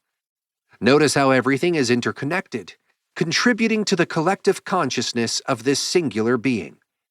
Everything moves in unison and collaborates to bring about the existence of all things. Observe the continuous unfolding of events and the intricate interweaving of the universe's fabric. This perspective encourages a sense of unity with all existence and an understanding of our role in the larger scheme of the cosmos. Understand yourself as a small essence, a soul, carrying your physical body, much like the philosopher Epictetus described. Recognize that change is not inherently bad, nor is stability inherently good as a result of change. Life is comparable to a rapidly flowing river, filled with events. Each event, once it occurs, is quickly swept away, replaced by another. This continuous flow is as natural as roses blooming in spring or fruit ripening in summer. Likewise, common human experiences like sickness, death, slander, and betrayal are to be expected, not causing undue surprise or distress. In the grand sequence of events, each occurrence is perfectly suited to follow its predecessor. This isn't a random succession, but a logical, interconnected progression. Just as all things in existence harmonize together, new events arise with a remarkable correlation to those that came before. Keep in mind Heraclitus's observation about the continuous transformation in nature. Earth becomes water, water becomes air, air becomes fire, and so forth. Remember those who lost sight of their path and argue against the very reason that governs the universe, finding daily occurrences bizarre and unfamiliar. Be aware that our actions and words should be conscious and deliberate, not like those of sleepwalkers or children who mimic what they see without understanding. If a deity informed you that you would die tomorrow or the day after, you wouldn't be overly concerned about the exact day if you truly value your life rationally. The difference between the 2 days is insignificant. Similarly, don't regard dying in a few years as vastly different from dying tomorrow. The essence here is to appreciate the value of life and the inevitable nature of death, regardless of its timing. Reflect constantly on how many professionals in various fields have passed away, despite their expertise and achievements. Think of the numerous doctors who often furrowed their brows in concern for their patients, astrologers who confidently predicted the deaths of others, philosophers who pondered over death and immortality, heroes known for their victories in battles, and tyrants who exercised their power over life and death with impunity, as if they were invincible. Also, remember the cities that have been completely wiped out, like Hellas, Pompeii, and Herculaneum, among countless others. Add to this list everyone you personally knew. Often, one person buries another, only to be buried themselves shortly after. All these events happen within a brief span of time. Observe how transient and insignificant human endeavors are. What was once living flesh turns into a mummy or ashes. Navigate this short life in accordance with nature, ending your journey contently, like a ripe olive falling from the tree, grateful to nature for its life and the tree for its nourishment.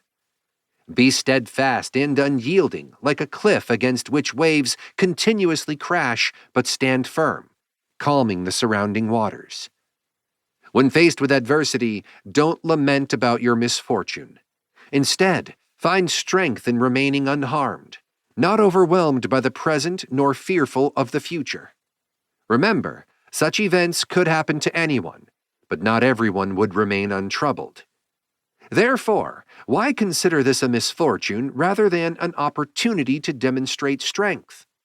Don't define a situation as a deviation from human nature if it doesn't contravene the principles of human nature. Understand and align with nature's will. Will what has happened prevent you from embodying virtues like justice, courage, self-control, wisdom, and honesty? Will it stop you from maintaining dignity, freedom, and all other attributes that fulfill human nature?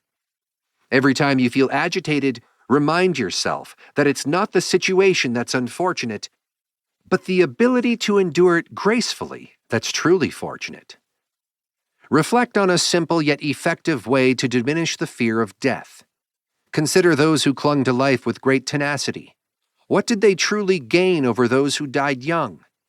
Eventually, they all ended up in the same place, the grave. Figures like Catacanius, Fabius, Julianus, Lepidus, and others, who oversaw many funerals before themselves being buried, serve as examples. The span between birth and death is remarkably short. Reflect on the struggles encountered during this brief period, the challenging company we keep, and the frailty of our bodies. With this perspective, life shouldn't be overly prized. Consider the vastness of time that precedes and follows our existence. Both past and future are infinite, making the difference between a life lasting a few days and one spanning several generations insignificant in the grand scheme of things. Embrace the most straightforward approach to life, which is to live naturally. Let your words and actions be guided by the most rational principles. This approach relieves you from unnecessary stress, conflict, deceit, and the need for pretense. Living according to sound reasoning simplifies life and aligns you with the natural flow of the universe. Chapter 6, Book 5. When you find it hard to get out of bed in the morning, remind yourself that you are rising to perform the duties of a human being. Why feel dissatisfied about doing what you're meant to do, what you were born to do? Were you created just to lie in bed and keep warm? But then you might argue, staying in bed is more enjoyable. Is your purpose in life then merely to seek pleasure and avoid effort? Look at the natural world. The small plants, birds, ants, spiders, and bees, each diligently playing their part in the order of the universe.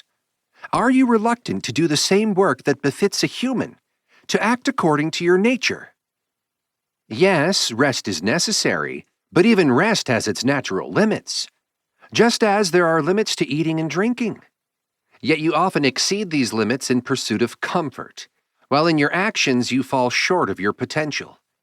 This implies that you don't truly love yourself. If you did, you would embrace your nature and its demands. Consider those devoted to their crafts.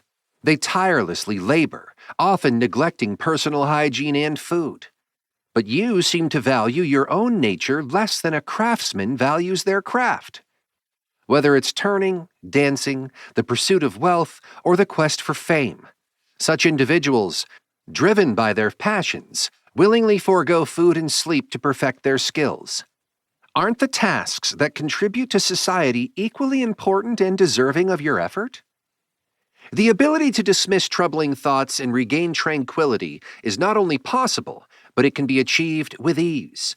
This requires recognizing that every negative impression or disturbance can be countered by a return to your inner peace and rational thought. When assessing your actions and words, gauge them against the standard of whether they align with nature's principles. The opinions and criticisms of others should hold no sway over you if what you're doing or saying is inherently right. People operate based on their own principles and motivations, which may differ from yours. Rather than getting entangled in their viewpoints, stay focused on following your own true nature and aligning with the broader, universal nature. Both of these paths lead to the same destination, living a life true to your fundamental essence. Life, according to nature, involves embracing the inevitable journey towards death. This acceptance isn't morbid, but a recognition of the natural cycle. Just as we inhale air every day and rely on the earth for nourishment, there comes a time when we return these elements to the universe. Understanding and accepting this cycle can bring a deep sense of peace and belonging to the natural world. If others fail to recognize certain talents or traits in you, such as intellectual acuity, focus instead on qualities that are within your natural ability to cultivate. Honesty, seriousness, perseverance, modesty, contentment, compassion, and integrity are all virtues that lie within your capacity to develop. By focusing on these, you can exhibit numerous commendable qualities that don't depend on an innate talent or intelligence. Yet many people fail to reach their potential in these areas. It's not a matter of natural limitation, but often a choice to settle for less. Negative behaviors like complaining, miserliness, flattery, self-criticism, and the pursuit of external validation are not predestined. They are patterns that can be overcome with effort and self-awareness.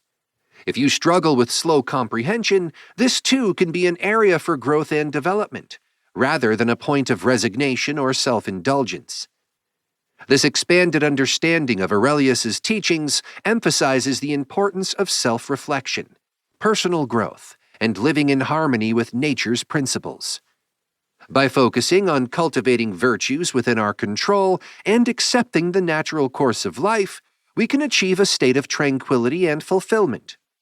Aurelius encourages us to rise above our lesser tendencies and embrace our capacity for greater virtues, aligning our actions with the broader rhythm of the universe. Reflect on how different people react to doing good deeds for others.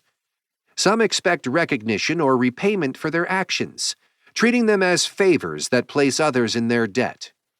Others don't overtly seek acknowledgement, but internally keep a tally of their good deeds, viewing recipients as indebted to them.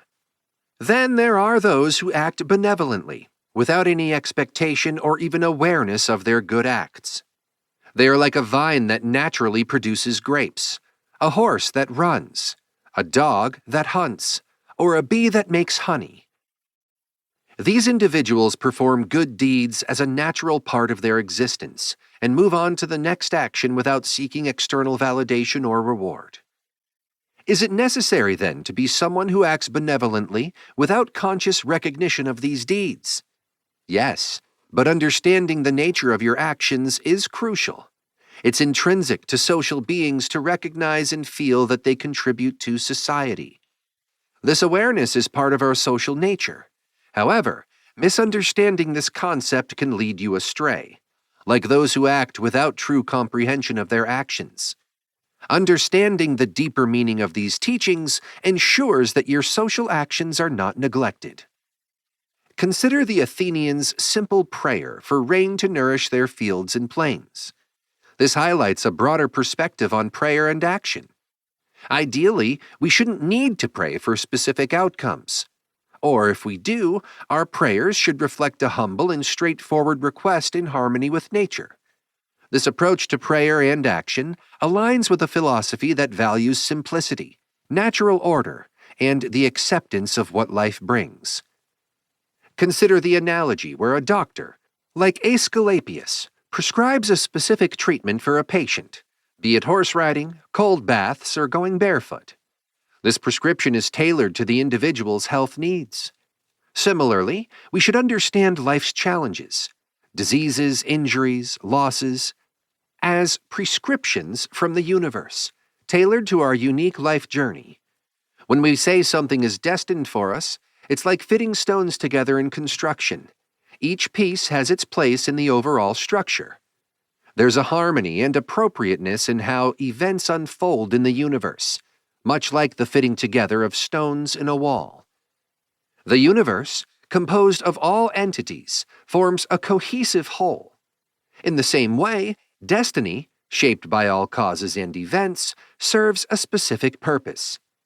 Even those unfamiliar with philosophical concepts intuitively grasp the idea when they attribute events to destiny or fate. We should therefore accept life's challenges as we would a doctor's unpleasant but necessary prescriptions, hoping for better health.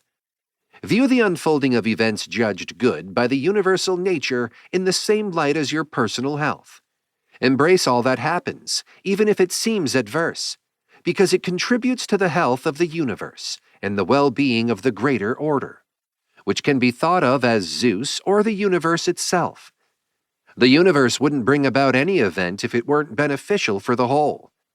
Nothing in nature produces results that are unsuitable for its purposes. There are two reasons to be at peace with whatever happens to you. Firstly, because it was meant for you, woven into your destiny from the oldest causes. Secondly, because each individual event contributes to the well-being and perfection of the universe, and even to its continuation.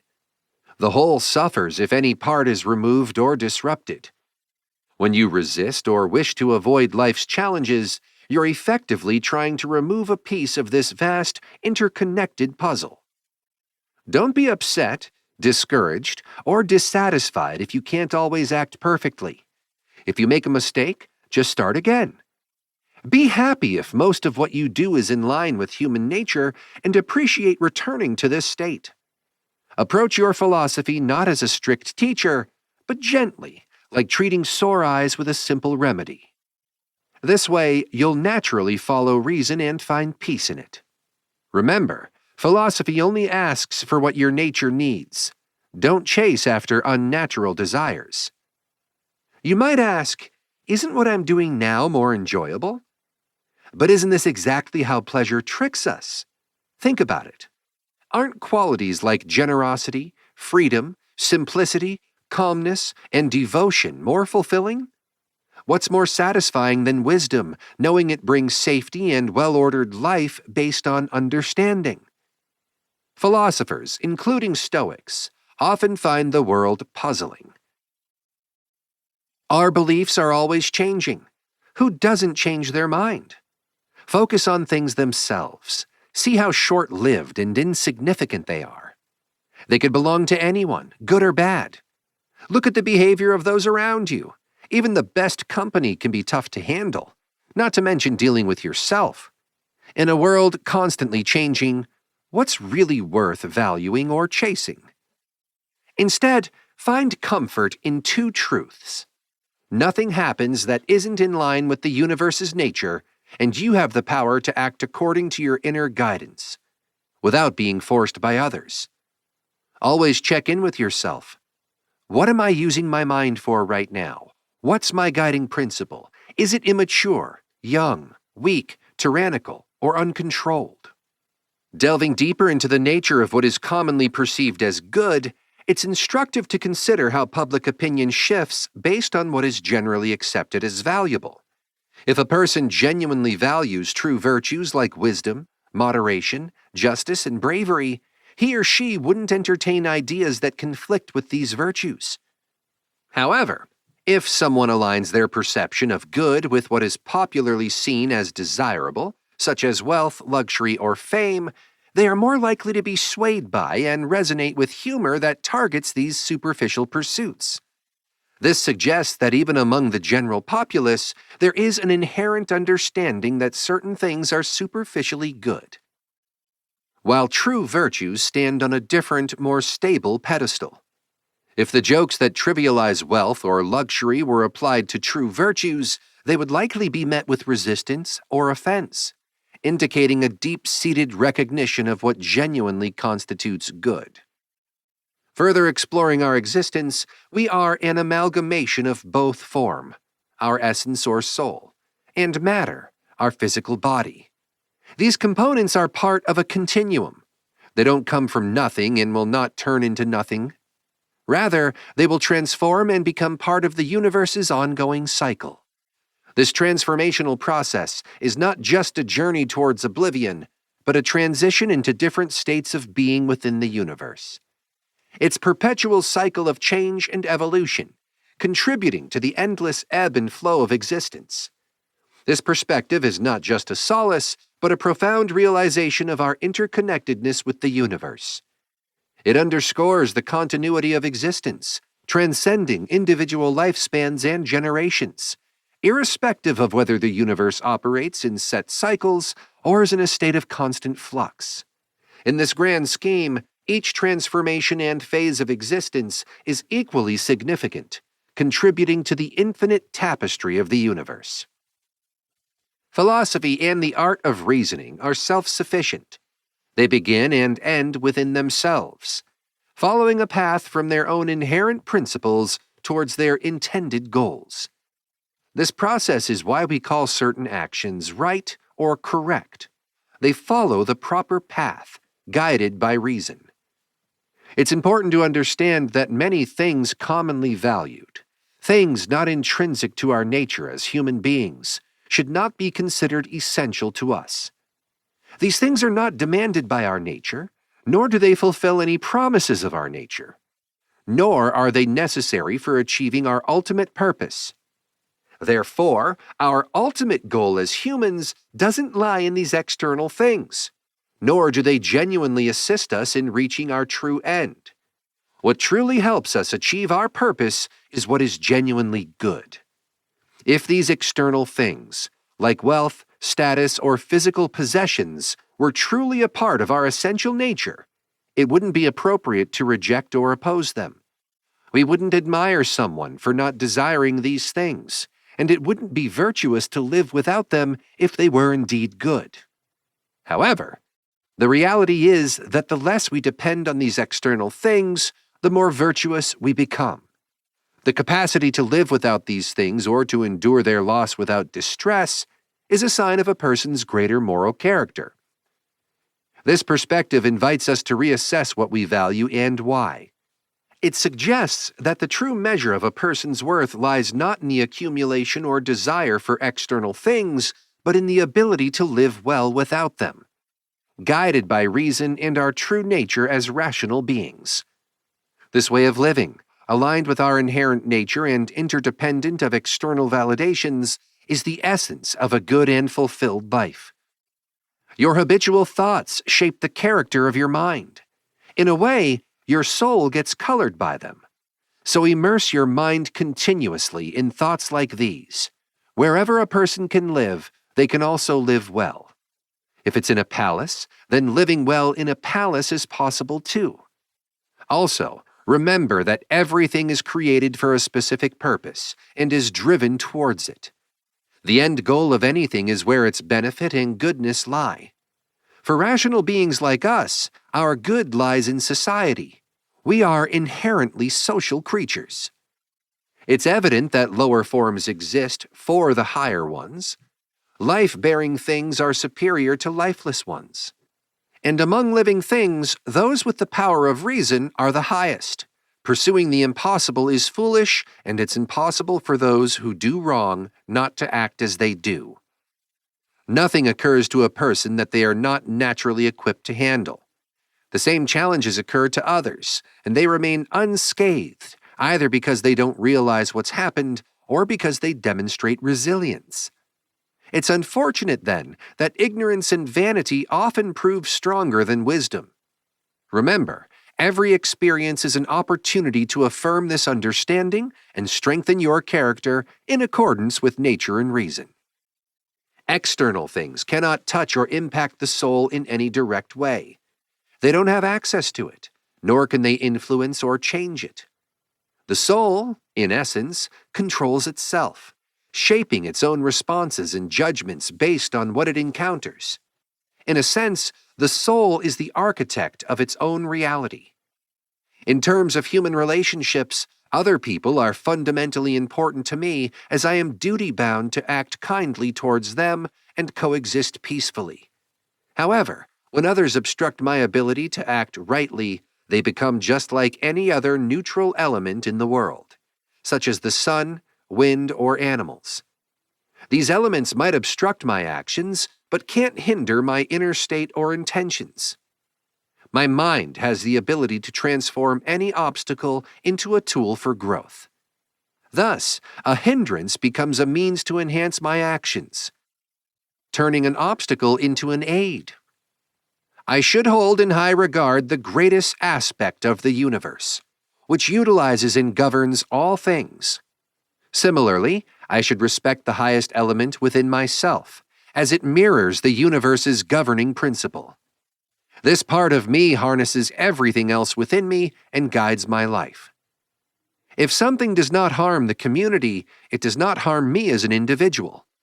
When facing any situation that seems harmful, I should consider whether it truly damages the community. If it doesn't, then it doesn't harm me. If it does harm the community, I shouldn't respond with anger but with guidance, helping the person responsible to see their mistake. It's vital to frequently reflect on how quickly things change and vanish, including both existing entities and new creations. Everything is in constant motion, like a river, with activities and causes evolving endlessly. Very little remains static. It's important to think about the vastness of time, both past and future, where all things eventually fade away. Considering this, it would be foolish to become overly proud or troubled by temporary things that only affect us for a short while. Reflect on the vastness of the universe and the tiny part you play in it. Think about the infinite span of time and the brief moment you occupy. Your destiny is a small fragment of the greater destiny of the universe. If someone wrongs you, that's their issue, based on their character and choices. What you experience and do is aligned with what the universe has intended for you. Keep the governing part of your soul, your rational mind, unaffected by bodily sensations. Whether they are pleasurable or painful, don't let it get entangled in these feelings, but set boundaries and confine them to their physical origins. When bodily sensations affect your mind due to the natural connection within your body, don't fight the feeling, as it's a natural response. However, ensure that your rationale in mind doesn't label these sensations as good or bad. Live in harmony with the divine. You are living with the gods when your soul is content with your lot in life, fulfilling the desires of the guiding spirit within you. Assigned by Zeus as a guardian and a guide, a fragment of divine reason and intelligence. Why be upset by someone's physical shortcomings, like body odor or bad breath? Getting angry won't help. These are just natural results of a human body. The person has the ability to reason and can work to improve themselves if they're aware of the issue. Use your rationality to kindly point out their faults and help them. If they listen, you can help them without any need for anger. You don't need dramatic reactions or scorn, just understanding and guidance. You have the power to live a life of your choosing here, just as you intend to live beyond this life. If others impede you, then it's time to leave. But leave as if you're unharmed. If the house is smoky, leave without fuss. It's not a hardship. Stay as long as you can without being driven away, free and obstructed, doing what aligns with the nature of a rational and social being. The universe's intelligence is inherently social. It designed the lesser elements to support the greater, harmonizing and coordinating them. It assigned everything its right place, creating harmony among the best aspects of the world. Reflect on how you've treated the gods, your family, friends, teachers, caretakers, and even slaves. Have you acted so that it can be said you've never wronged anyone? Recall all you've experienced and endured, recognizing that your life's journey is complete, your duty fulfilled. Remember the beauty you've witnessed, the pleasures and pains you've overlooked, the so-called honors you've dismissed, and the kindness you've shown to those with ill intentions. Why should someone skilled and knowledgeable be disturbed by those who lack these qualities? The soul that truly understands knows the beginning and end of things, comprehends the logic permeating all existence, and sees how it governs the universe through constant cycles. Soon enough, you will be reduced to ashes or bones, and your name will either be remembered or forgotten. A name is just a sound, an echo. Life's coveted things are fleeting and trivial, like petty squabbles. True virtues like loyalty, modesty, justice, and truth seem to have vanished from the earth, ascending to a higher plane of existence. In these thoughts, we find a reminder to focus on what truly matters, living according to our rational and social nature, treating others with respect and kindness, and not being swayed by life's trivialities or the ignorance of others. This perspective urges us to live a life of virtue, recognizing the transient nature of our existence and the lasting value of our actions and character. Consider then what it is that still holds you in this life. If sensory experiences are fleeting and constantly changing, and our senses themselves are imprecise and often misled, what substantial thing is there to cling to? Our soul itself, some say, is but a vapor emerging from our physical form. In such a transient, ever-shifting world, the pursuit of a good reputation is a hollow endeavor. Why not, therefore, embrace tranquility and wait for your natural end, be it total cessation or transition to another realm? Meanwhile, what should be enough for you? Only this: to respect and honor the gods, to act beneficially towards mankind, to practice patience, self-control, and to remember that matters beyond the realm of your flesh and breath are neither under your ownership nor control. You have the capacity to live a life of steady contentment if you can find and maintain the right path in both thought and action.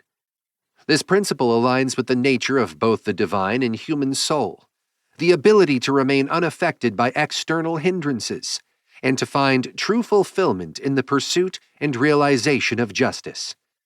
If an issue is not a result of your own misdeeds, nor does it harm the common good, what basis is there for distress?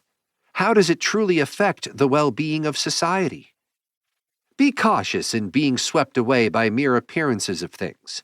Rather, extend help based on your capacity and the suitability of each situation. If someone suffers a loss in matters of little true importance, do not regard this as a real misfortune. Such a viewpoint is detrimental.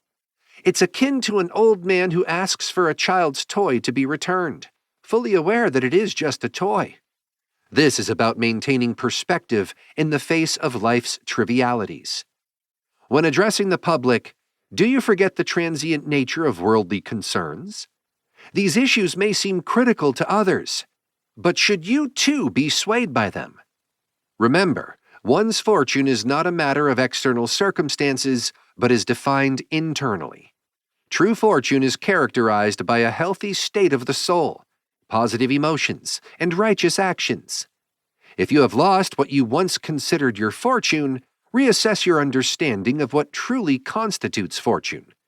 It lies not in external accolades or material success, but in the quality of your inner life and actions. Chapter 7, Book 6. The universe operates in compliance with its own nature. The reason that governs it inherently avoids doing harm, as it lacks malice. It doesn't inflict evil on anything, nor does anything suffer by its actions. Everything is created and evolves in harmony with this rational principle. Your personal comfort or discomfort should not distract you from performing your duty. Whether you feel cold or hot, sleepy or alert, criticized or praised, or even in the process of dying or engaged in other activities, your focus should be on performing the task at hand well. Death, too, is a part of life, and it should be approached with the same commitment to doing well as any other act. Turn your gaze inward. Be mindful of the nature and value of everything and experience. All things in existence are transient. They will either evaporate, if the universe is indeed a singular substance, or disintegrate into separate parts. The reasoning mind understands its own nature, its actions, and its material it works on. The best form of revenge is not to become like those who have wronged you. Find joy and solace in continuously moving from one act of social contribution to another, keeping your thoughts on the divine. Your guiding principle is self-directing and self-adjusting. It shapes itself and its perceptions according to its own will. Everything happens according to the nature of the universe. No other nature, whether encompassing or contained within the universe or external to it, dictates the course of events. Everything aligns with the universal nature, following its intrinsic patterns and laws. The universe is either a chaotic mixture of elements, constantly intermingling and scattering, or it is a coherent, orderly system governed by providence. If it's the former, there's little reason to linger in such random chaos. Why worry about anything other than the inevitable return to dust? If the universe is disordered, my concern or lack thereof makes no difference to the eventual dissolution of my being. However, if the universe is indeed orderly and under providential care, then I should respect, stand firm, and place my trust in the governing force. When life circumstances cause you distress, strive to regain your composure as swiftly as possible. Don't linger in disharmony any longer than necessary. Repeatedly returning to a state of equilibrium enhances your ability to maintain balance. Imagine having both a stepmother and a mother. You'd fulfill your duties to your stepmother, but you'd always find your way back to your mother. Let the court represent the stepmother and philosophy your mother. Regularly return to the teachings of philosophy for solace and understanding. It's through philosophy that the challenges of the court become bearable, and you become bearable within the court. When faced with luxurious food or drink, recognize them for what they truly are: the remains of once living creatures, grape juice, dyed wool. This perspective penetrates the surface, revealing the true nature of these items. Apply this approach to all aspects of life. When encountering things that seem admirable, strip them of their grandeur and examine their true value. Appearances can be incredibly misleading, especially when you're convinced you're focusing on something worthwhile. Remember the words of Crates about Xenocrates in this context, underscoring the importance of seeing beyond superficialities. Most people admire things that are basic and tangible, like stones, wood, figs, grapes, and olives, held together by natural cohesion. Those with a bit more discernment appreciate living entities, like flocks and herds, bound by life itself. More enlightened individuals value things animated by a rational soul. This includes artisans with specialized skills, experts in various fields, or those who own many servants. However, those who truly understand value a universal, rational soul, one engaged in communal life. They prioritize maintaining their own soul in harmony with reason and society, working alongside others who share these values. In the world, countless things are constantly emerging into existence, while others fade away. Many things that have just begun to exist are already ceasing to be. The world is in a perpetual state of flux, continually refreshed by the unceasing flow of time. In this ever-changing reality, where nothing is permanent, what can be so valuable that one would greatly treasure it? It would be like falling in love with a sparrow flying past, gone in an instant. Our lives are similar to this fleeting moment, akin to the process of breathing. Just as each inhalation and exhalation is momentary, so too is our entire lifespan, a mere exchange of breath from birth to the eventual return to the elements from which we originated. This perspective urges us to consider the transient nature of existence and the importance of focusing on what truly holds lasting value. The basic functions of life, like plants breathing or animals acting on instinct, aren't what truly matter. Nor should we overly value the impact of external appearances or our desires, which can manipulate us like marionettes. Even the pursuit of fame, the applause and approval of others, is ultimately empty. If we strip away this desire for external validation, what's genuinely valuable? I believe it's about aligning and moderating our actions with our true nature. This principle is the foundation of all crafts and professions. Just as a gardener nurtures a vine or a trainer shapes an animal's behavior, we should focus on honing our inner selves. True education aims to cultivate this alignment. If we prioritize this internal harmony, we won't be distracted by other, less important pursuits. Chasing after external rewards like fame can lead to envy, jealousy, and a constant state of unrest. It also often results in blaming fate or the divine for our own dissatisfaction. Instead, by valuing and respecting our own minds, we find contentment within ourselves, harmony in our social interactions, and alignment with higher divine order. This state of being is free from the burdens of passion, envy, and suspicion, and appreciates the gifts and circumstances life presents to us. It's fascinating to observe the intricate movements of the elements all around us. But what truly stands out is the journey of virtue. Unlike the physical elements, the path of virtue is not apparent and material. Instead, it represents something far more divine and profound, advancing through life in an almost imperceptible yet profoundly positive way. It's peculiar how people seek approval and validation. Many crave recognition from future generations, people they will never meet or interact with. This pursuit seems as futile as longing for praise from those who lived in the distant past. Both scenarios point to a misplaced value on external validation rather than internal contentment and self-worth. Remember, if you find yourself struggling with a challenge, it doesn't automatically mean it's insurmountable. What's crucial is to align our efforts with our nature and capabilities. If a task aligns with human nature, there's a good chance it's achievable for you too, with the right approach and determination. In sports, for instance, when an accidental injury occurs, we usually don't hold a grudge or suspect malicious intent. We simply move on, avoiding further conflict or harm, without harboring any resentment or suspicion. This approach is immensely valuable in all aspects of life. We should strive to overlook minor grievances in others, just as we would in a sporting arena. It's within our control to step aside, to avoid unnecessary conflicts, and maintain a peaceful state of mind. Should someone convincingly demonstrate that my thoughts or actions are incorrect, I am more than willing to adapt and change. My ultimate pursuit is truth, understanding that truth is never damaging. The real harm lies in clinging stubbornly to our errors and ignorance. My primary focus is to fulfill my duties and responsibilities. I don't allow myself to be disturbed by external factors that are either devoid of life, reason, or are lost and unable to find their way.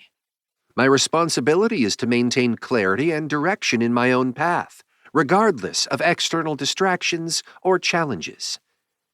In dealing with animals and inanimate objects, since they lack reason and we possess it, we should use them kindly and generously. However, when interacting with humans who also possess reason, we should engage with a sense of community and social responsibility. And in all situations, we should seek guidance from the divine, without worrying about the amount of time we dedicate to this practice. Even a few hours spent in this manner are valuable. Reflect on the fact that Alexander the Great and his stable boy ultimately met the same fate in death. They either joined the universal forces of creation or were scattered into countless atoms, indicating the fundamental equality of all beings in the face of mortality. Consider the multitude of simultaneous activities occurring within us at any given moment, both physical and mental. Understanding this complexity within ourselves helps us grasp how a myriad of events can coexist within the larger system of the universe. When asked about something simple, like spelling a name, we respond calmly and methodically, without agitation. Similarly, in life, we should approach our duties methodically, composedly addressing each component without getting upset by others' anger or frustration. It seems unfair to prevent people from pursuing what they believe is in line with their nature and beneficial for them. Yet, when we get upset at others' mistakes, we are essentially doing just that. Instead of reacting with anger, we should calmly educate and guide them towards better understanding. Death can be seen as the end of sensory experiences, the cessation of desires, the stopping of mental chatter, and the release from bodily needs. Lastly, it is a dishonor for the soul to succumb to life's challenges before the body does. The spirit should remain resilient and steadfast, even if the body begins to weaken. Be cautious not to become someone of immense power and influence, like a Caesar, and lose your essence in the process. Stay true to the virtues of simplicity, goodness, purity, sincerity, and authenticity. Uphold justice and maintain reverence for the divine, while being kind, warm-hearted, and diligent in all rightful deeds. Continue to live by the principles philosophy has instilled in you. Honor the gods and assist your fellow humans. Life is brief, and its true value lies in cultivating a virtuous character and engaging in acts beneficial to society. Follow the example set by Antoninus. Remember his consistent rationality, his calm demeanor, his devoutness, his unaffected nature, his indifference to superficial praise, and his dedication to understanding deeply. He was not swayed by unjust criticism, nor did he rush into actions. He was not influenced by rumors and was meticulous in evaluating conduct and motives. He was humble in his needs, hard-working, patient, and had the discipline to maintain a simple diet.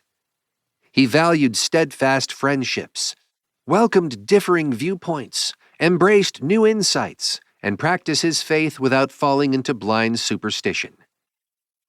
Emulate these qualities so that when your final moments arrive, you may possess a conscience as clear and content as his was. Wake up and ground yourself in reality, just as you do after realizing that a troubling dream was not real. Understand that you are comprised of a modest physical body and a soul. The body is indifferent to many things because it doesn't discern differences. However, for your mind, only those things are truly indifferent which are not products of its own actions. Your mind has control over its actions, particularly those in the present moment. Past and future activities are irrelevant in the current moment.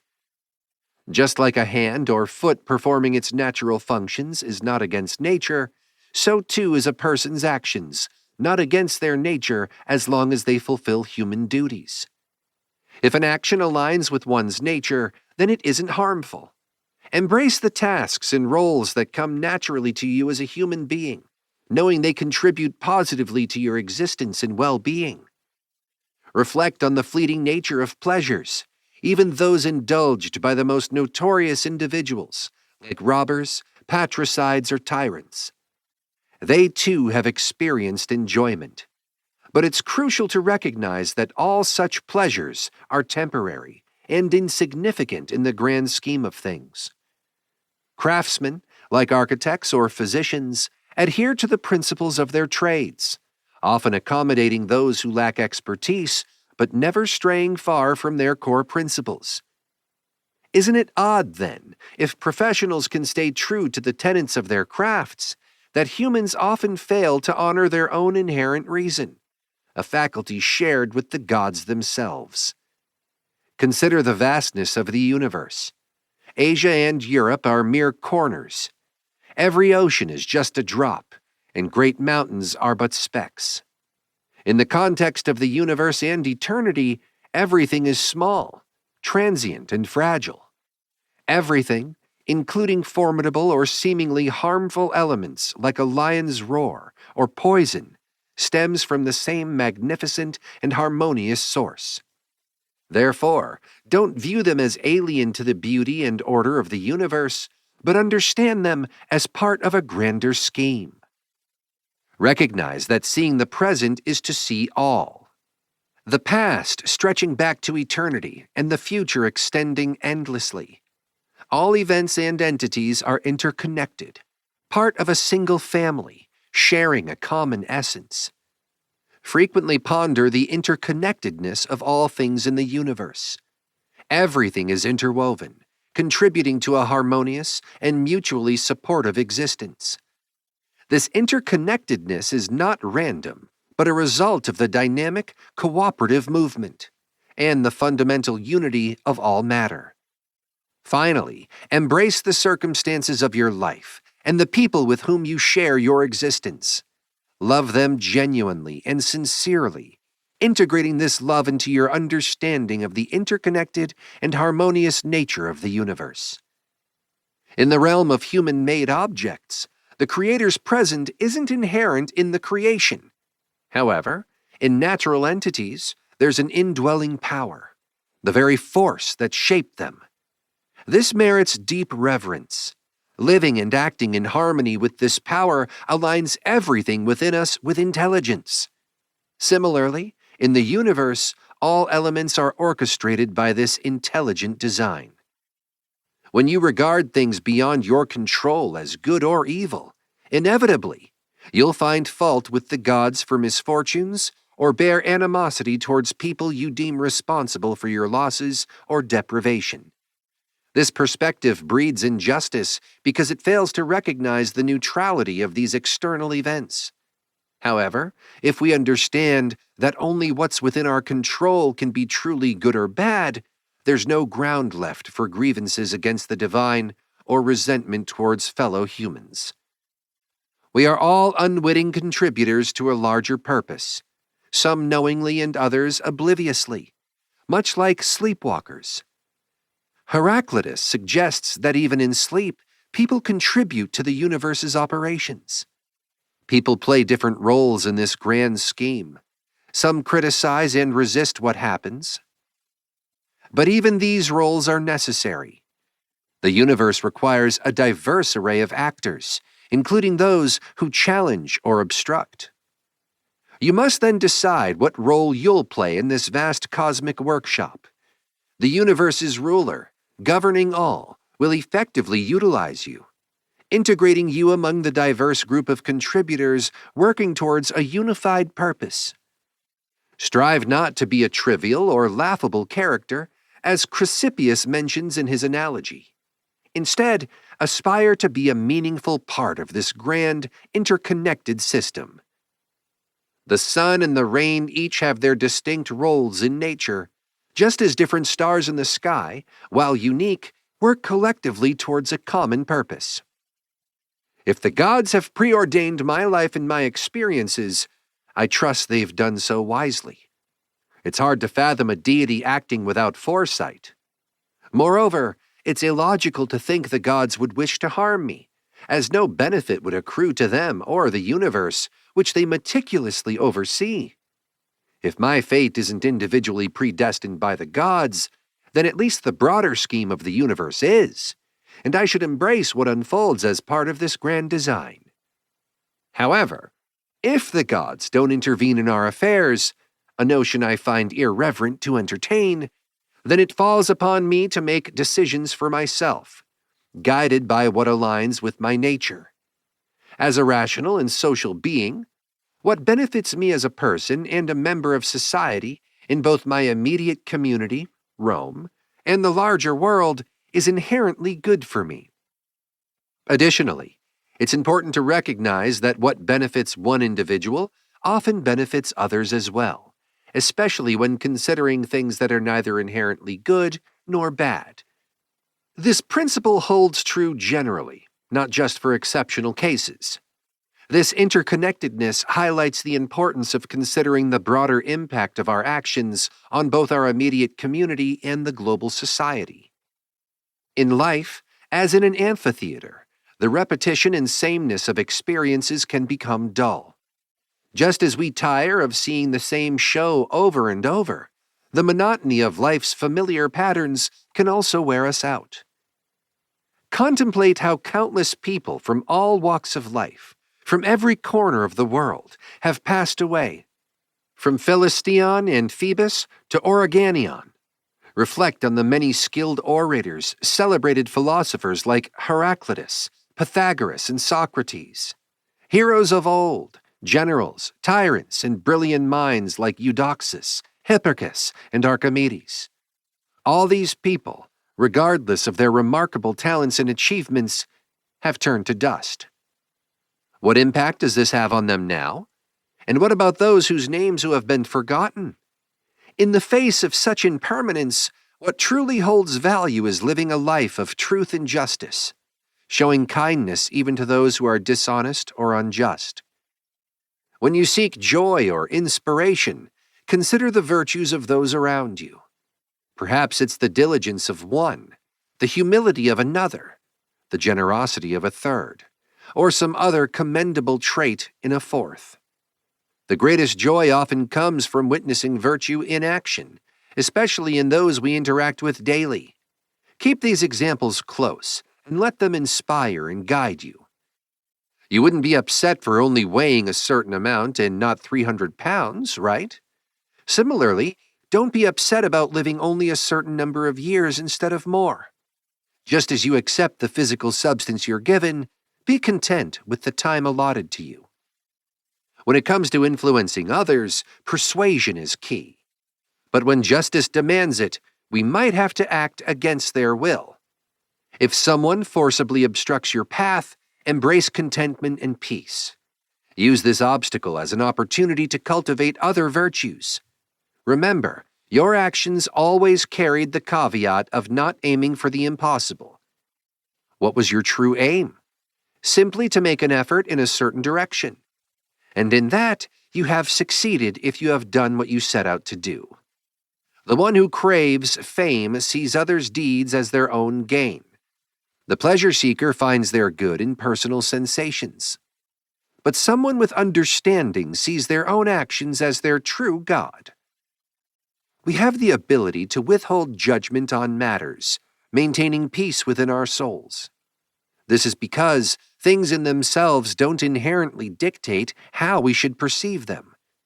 Train yourself to listen attentively to what others are saying, striving as much as possible to understand their perspective. What isn't beneficial for the community isn't beneficial for the individual either. Just like a bee, we're part of a larger whole. Imagine if sailors criticized the helmsman or patients the doctor. Wouldn't that undermine their roles? How then could the helmsman navigate the ship safely or the doctor heal the patients? Reflect on how many people who were born into the world with me have already left it. To someone with jaundice, honey tastes bitter. To someone bitten by a rabid dog, water incites fear. To a child, a ball is a treasure. Why then should I be angry? Isn't a false belief as influential as the bile in the jaundiced, or the poison in the bitten? No one can prevent you from living according to your own rational nature. Nothing that happens goes against the rational nature of the universe. Consider the nature of people whose approval is sought, what they value and how they are pleased. Time will eventually erase all things, as it has erased so much already. Chapter 8, Book 7. Badness is nothing new. It's something we've repeatedly witnessed throughout history. The same themes recur in ancient tales, medieval stories, and today's narratives. Cities and homes are still filled with these familiar yet fleeting occurrences. Our principles only fade if the corresponding thoughts are not nurtured. Remember, you have the power to reignite these thoughts. You can choose your perspective on anything. If you have this ability, why let external disturbances unsettle you? Things outside your mind don't inherently affect it. Maintaining this mindset is key to standing strong. Regaining your life's control is within your reach. Simply view things as you once did. Consider the triviality of shows, sports, animals' antics, and all life's frenzies. They are all the same. Amidst these, maintain a cheerful demeanor, not arrogance, and remember a person's true value is determined by what they focus on. In conversations, pay close attention to what is being said. In actions, carefully observe what is being done. In speech, quickly discern the underlying intent. In actions, understand the deeper meaning and purpose. Your understanding is a tool provided by the universal nature. If it is sufficient, use it effectively. If not, step back and allow someone more capable. Unless there's a compelling reason not to. Or do your best, seeking assistance from someone who, guided by shared principles, can contribute what's necessary for the general good. Your actions, whether alone or with others, should always aim to benefit society. Remember, many once famous have faded into obscurity. Likewise, many who lauded others are long forgotten. Don't be embarrassed to seek help. Your duty is to act effectively. Like a soldier storming a city, if you can't scale the walls alone due to a limitation, isn't it better to accept assistance? Don't let the future unsettle you. When the time comes, you'll face it with the same reasoning you apply now. Everything is connected within a sacred bond, forming a unified whole. This unity encompasses all things, governed by a single divine presence, a common substance, a universal law, a shared rationality among all thinking beings, and a singular truth. This implies a collective ideal for all beings sharing the same essence and reason. Material things quickly merge back into the universe, while causal elements are swiftly absorbed by the universal reason. The memory of all things is soon lost in the passage of time. For a rational being, actions that are natural are also rational. Acting according to reason is in harmony with our nature. Stand firm in your integrity or be guided to it. We, as rational beings, are distinct yet designed for collective action, like parts of a body. This becomes clearer when you view yourself as an integral member of a community of rational beings, not just as an isolated part. If you see your actions as mere obligations, you haven't truly embraced loving and benefiting others as an intrinsic good. External events impact only those aspects of us capable of healing. Those parts might react, but my core self isn't harmed unless I perceive the event as negative. It's within my control to view things differently. No matter what others do or say, my responsibility is to maintain my goodness, akin to how gold retains its values, or an emerald its hue, regardless of external circumstances. My inner governing part, my reason, doesn't trouble or harm itself. If others can affect it, it's only because it allows such influence. My body may experience pain or fear, but my soul, the seat of judgment and opinion, remains unaffected as long as it doesn't succumb to negative perceptions. This inner guide lacks nothing unless it convinces itself otherwise. It remains undisturbed and unobstructed if it doesn't interfere with itself. Happiness is a benevolent spirit. So, imagination, why intrude here? I beg you, by the gods, leave as you arrived, for I have no need for you. But I see you follow your old habit. I'm not upset with you. Just leave. Why fear change when nothing occurs without it? Isn't change harmoniously aligned with nature's essence? Can you bathe without wood transforming by fire, or eat without food changing form?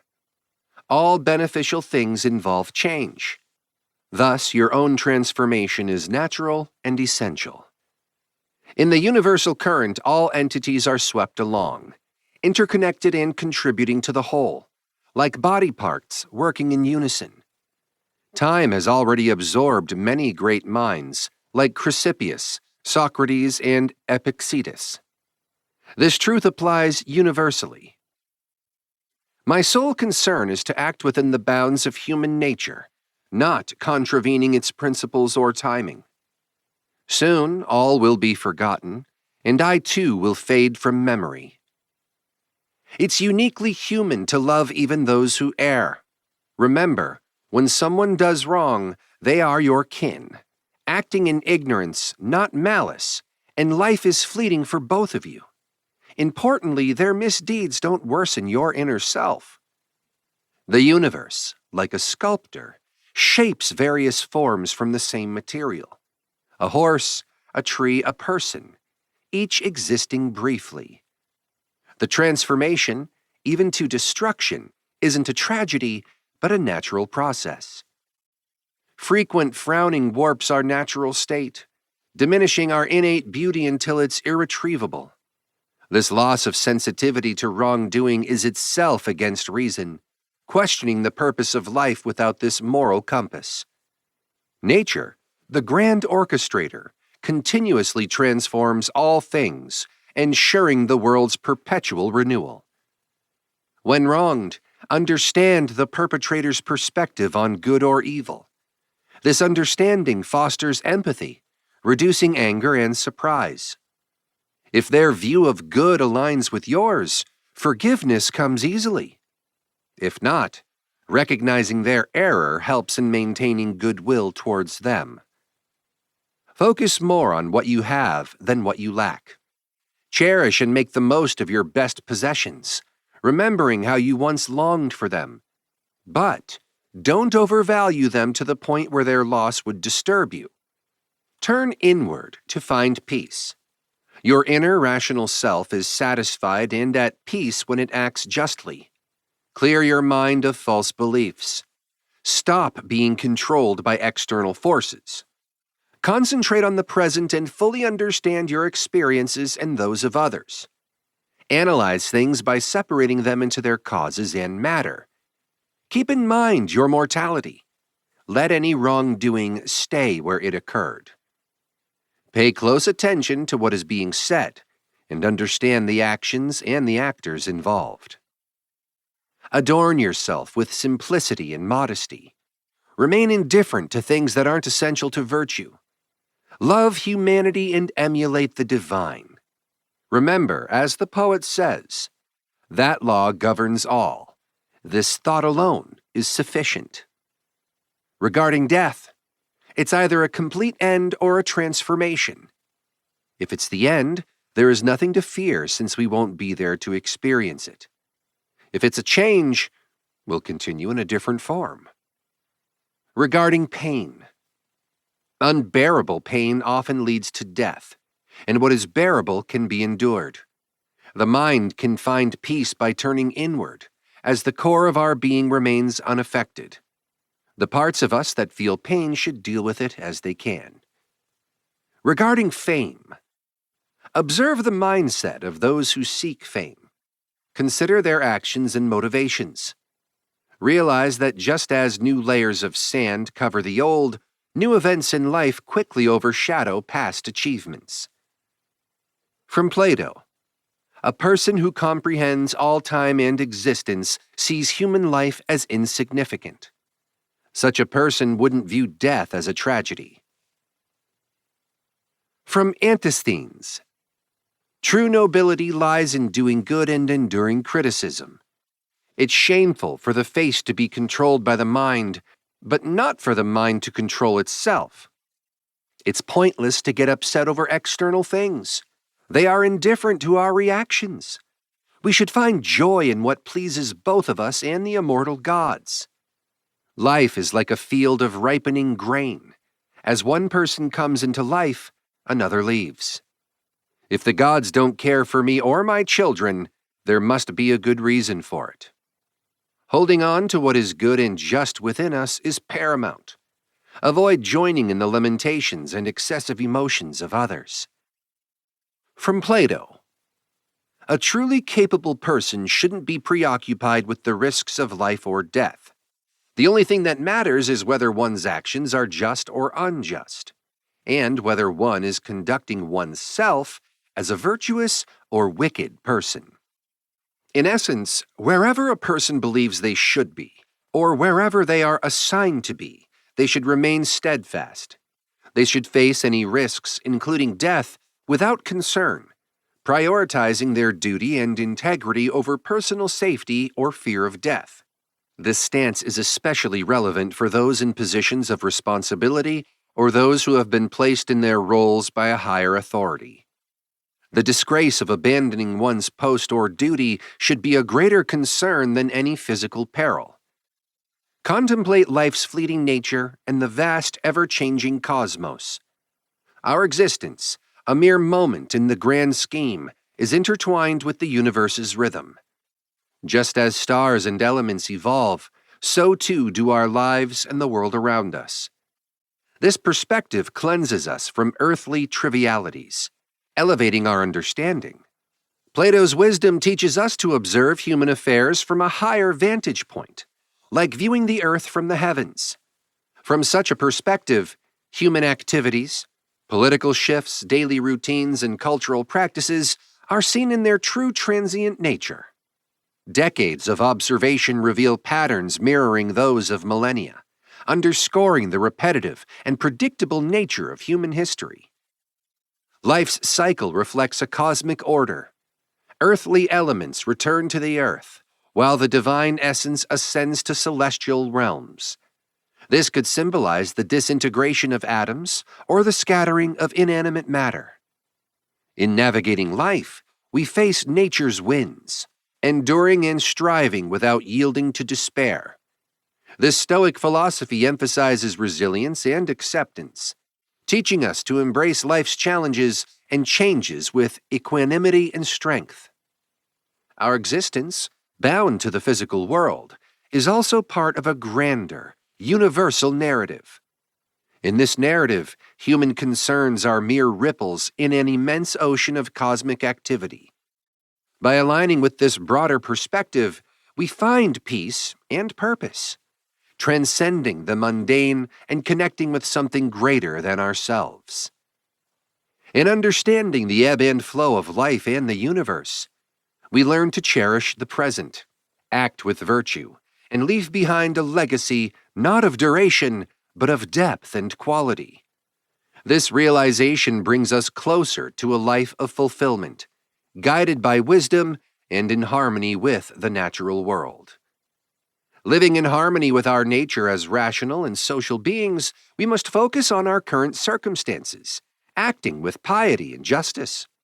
Our power lies in embracing our present condition and dealing justly with those around us, while meticulously examining our thoughts to ensure they align with our true nature. In our interactions and decisions, we shouldn't obsess over others' beliefs or actions. Instead, we should align ourselves with the broader patterns of nature and the demands of our own rationality. This alignment involves recognizing our role within the social fabric and resisting the overpowering influences of bodily sensations and desires. Our rational mind should guide us, harnessing and not being swayed by our more primitive instincts. Rational beings are intended to cooperate and support each other, as nature has designed the less rational beings to serve the higher ones. The principle of service and cooperation is central to our existence, emphasizing the importance of social bonds and mutual support. Our rational nature also implores us to seek truth and avoid deception. By adhering to these principles, our guiding intellect maintains its proper course, fulfilling its true purpose. Reflect on your life as if it were already complete. Use this perspective to live the remainder of your life according to natural principles. This Stoic exercise encourages us to focus on what truly matters, removing trivial concerns and aligning our actions with our deepest values. In essence, by embracing our rational and social nature, we find clarity and purpose, guiding our actions and interactions towards a harmonious and meaningful existence in accordance with the universal order of nature. Remember the fleeting nature of human experiences and emotions. Reflect on those who have previously faced similar challenges and how they too were disturbed. Viewed these events as extraordinary and complained. Now they are gone, vanished into oblivion. Why then should you repeat their mistakes? Why succumb to the same needless agitations that are not intrinsic to your nature? Instead, focus on responding appropriately to life's events. Use them as opportunities for growth and character development. Be vigilant about your actions and intentions, striving always to be virtuous in every deed. Keep in mind the essence of goodness within you, which, like a never-ending spring, will always flow if you continuously seek it. Your physical energy should mirror the balance and harmony of your inner self. Just as the mind expresses intelligence and propriety through the face, the body should reflect this in its movements and posture, naturally and without pretense. Life, much like wrestling, demands readiness and resilience against unexpected challenges.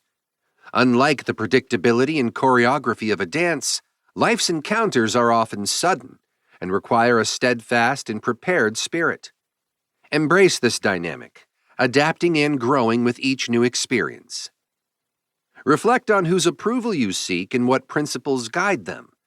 Understanding their perspectives and desires, you'll find patience for those who err unintentionally and won't crave their approval if it's rooted in misguided beliefs. Every soul, as the philosopher notes, is involuntarily stripped of truth, leading to a deficiency in virtues like justice, temperance, and kindness. Keeping this in mind fosters compassion towards others.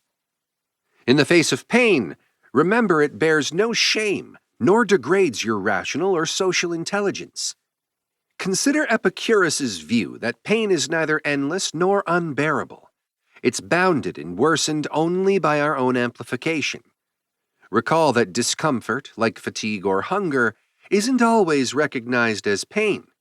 When irked by these, realize you're succumbing to pain. Avoid mirroring the heartless in their disdain for humanity. Consider the possibility that Teleges might surpass Socrates in virtue. Socrates' notable death, his skillful debates, his resilience or even his rumored swagger matter less than the nature of his soul? Was he content in his righteousness towards others and devoutness towards the gods? Did he avoid pettiness over others' wrongdoings, refuse to be enslaved by ignorance, accept his fate without deeming it foreign or unbearable, and prevent his mind from being swayed by the body's suffering? These are the true measures of his greatness. Nature has intertwined our intellect with our bodies, but still grants us the power to govern ourselves.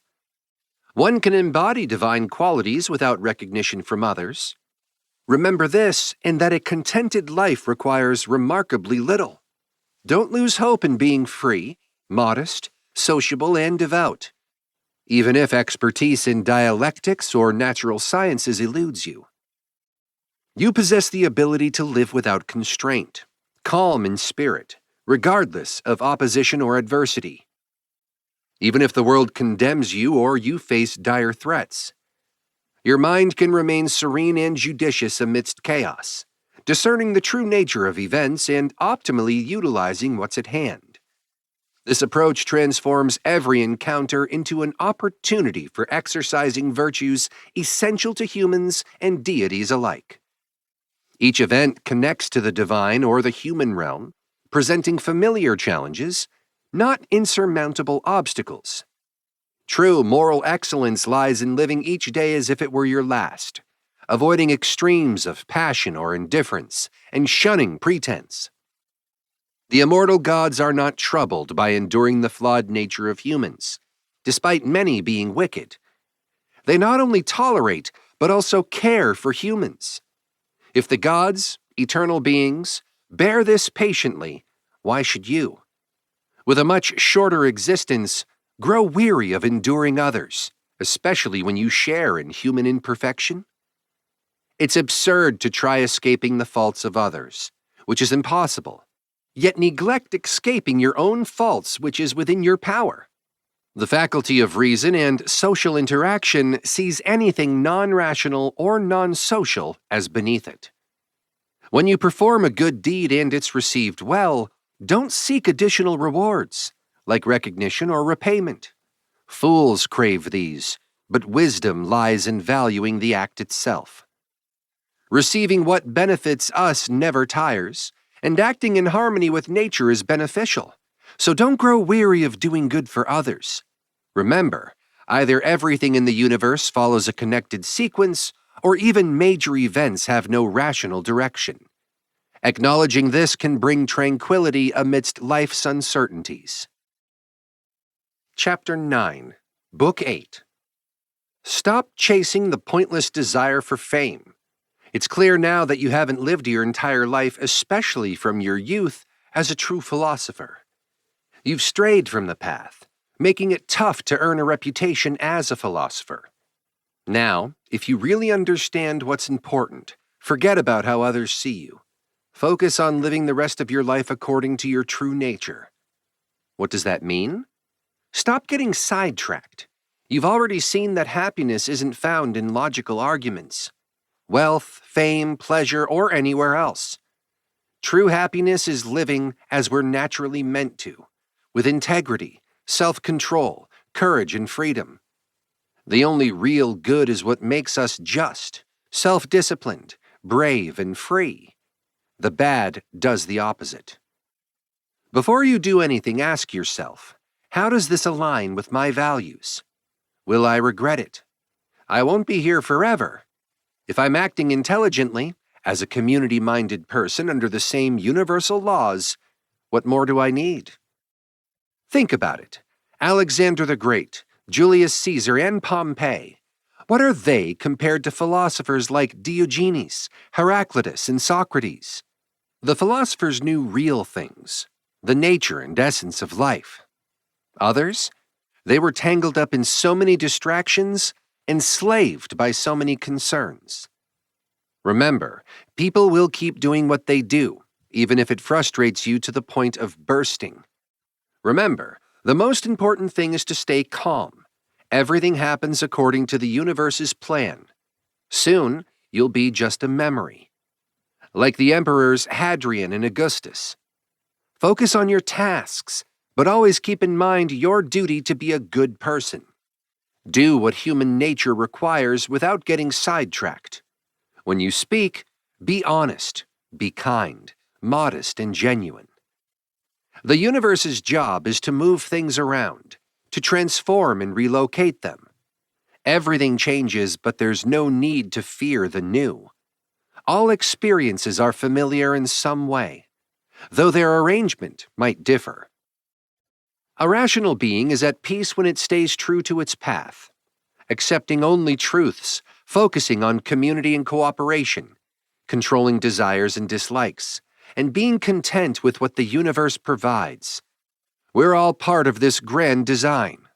Don't get stuck comparing the minute details of one thing with another. Instead, look at the whole picture.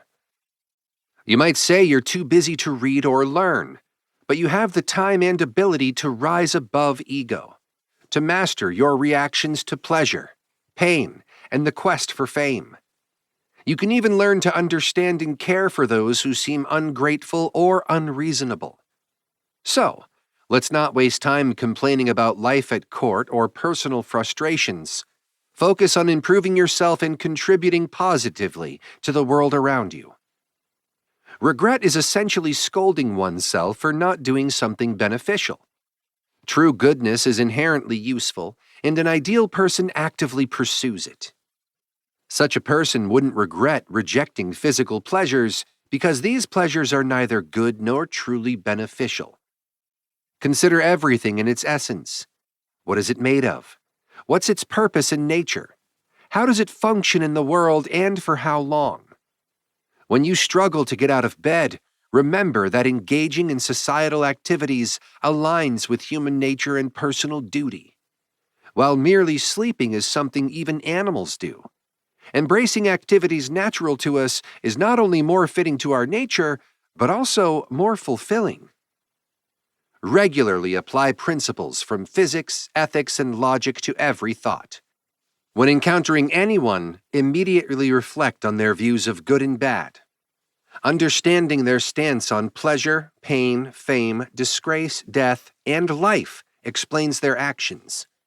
Remember, they're driven by their beliefs, so their actions shouldn't surprise or bewilder you. Just as it's natural for fig trees to bear figs, it's equally natural for the world to produce certain events. It's unreasonable for a doctor to be shocked at a fever or a sailor at unfavorable winds. Changing your opinion upon realizing a mistake is much a part of freedom as stubbornly sticking to your error. True freedom lies in acting according to your own decisions and understanding. If something is within your control, why hesitate?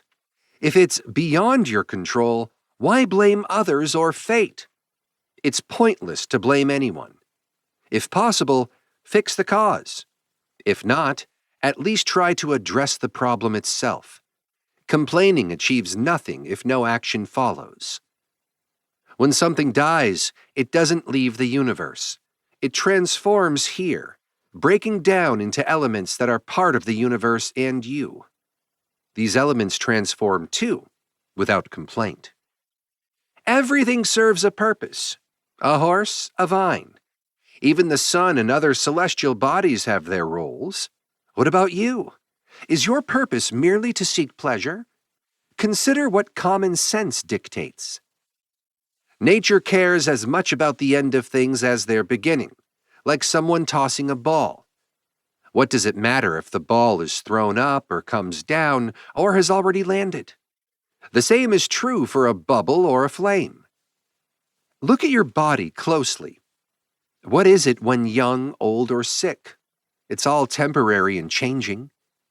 Remember, both those who praise and those praised, those who remember and those remembered, are short-lived.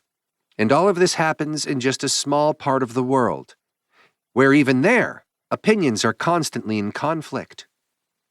Focus on what's in front of you, whether it's a thought, action, or word. If you're facing difficulties, it's because you've chosen to improve later rather than now. Whatever I do it for the good of humanity. Whatever happens to me, I accept it, trusting it's part of a larger plan set by the gods and the universe. Just as we see bathing, full of oil, sweat, dirt, and filth, so is every part of life. Lucilla, Segunda, Epitincanus, Antoninus, Celer, all saw loved ones die, then died themselves. What's the fate of everyone, including the wise and the proud? They're all gone, some forgotten, some turned into legends, others even vanished from stories.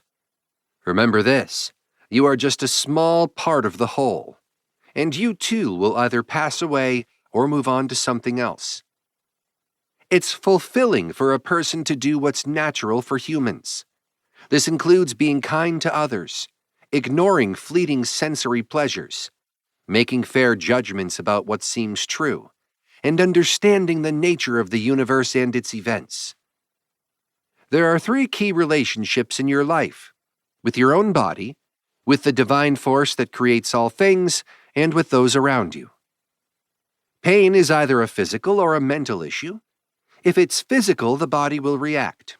If it's mental, remember, your soul has the power to remain calm and not view pain as evil. All feelings, desires, and reactions are internal, and true evil can't touch them. Regularly remind yourself, you have the power to prevent negativity in your soul, to avoid craving, and to stay undisturbed. Look at things objectively, understanding their true nature, and use them accordingly. This ability is a gift from nature. Communicate naturally and straightforwardly, whether in official settings or in everyday conversations. Avoid pretension and speak clearly. Reflect on the fleeting nature of life. Augustus and his entire court, their families, advisors, and all their associates are gone. Consider not just individual deaths, but the end of entire lineages. Think of the Pompey family and inscriptions that mark the end of a lineage.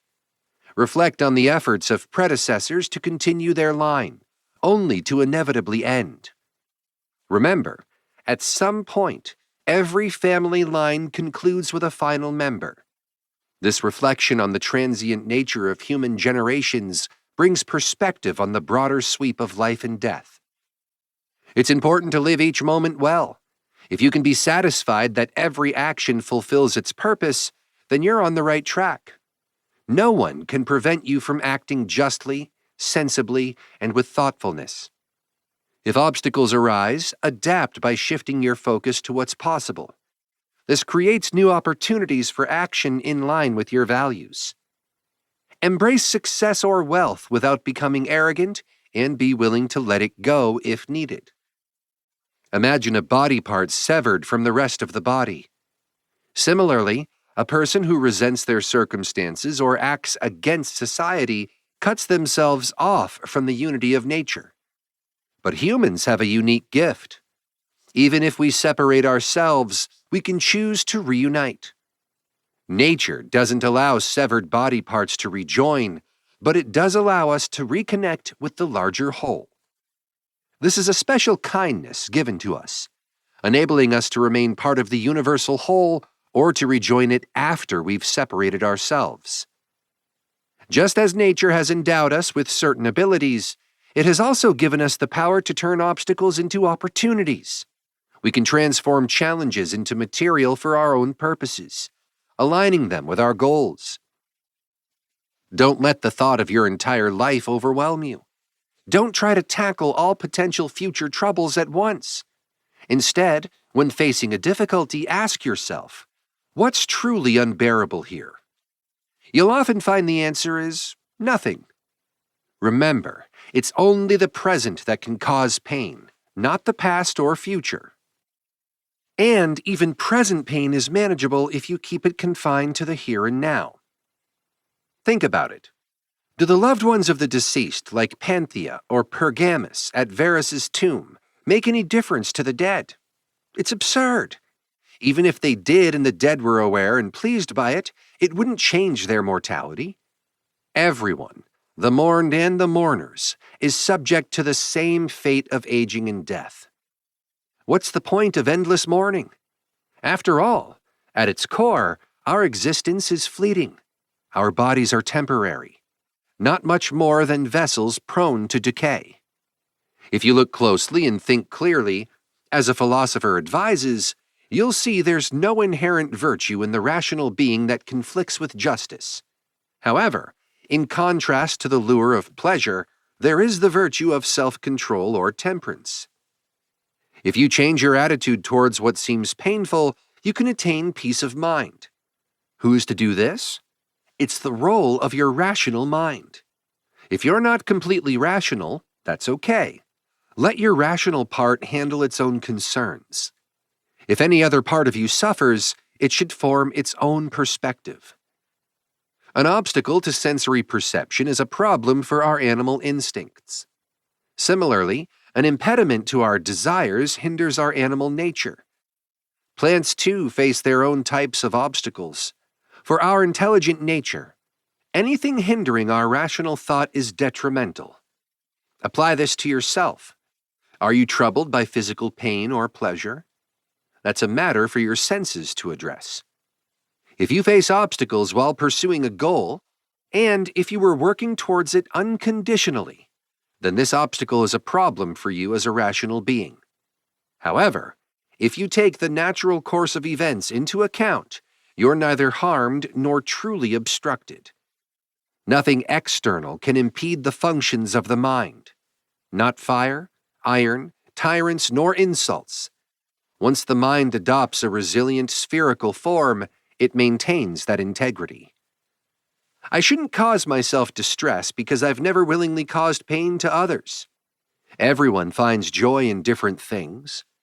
My joy comes from keeping my mind healthy, embracing all people and all life's events with open eyes, and using each experience according to its true worth. I must focus on living fully in the present. Chasing fame after death is pointless, especially considering future generations will be just like the people we struggle with now, and they, like us, are mortal. Why should I care what future generations think or say about me? Put me anywhere you like. I will keep my inner self at peace. My soul will remain content if it can act in harmony with its nature. Why should a change of place cause my soul to be unhappy or disturbed? What legitimate reason could there be for such a reaction? Nothing can happen to me that isn't a natural human experience, just as nothing happens to an ox, a vine, or a stone that isn't natural to their being. If each being experiences what is normal for its nature, why should I complain? The universal nature brings nothing that can't be endured by me.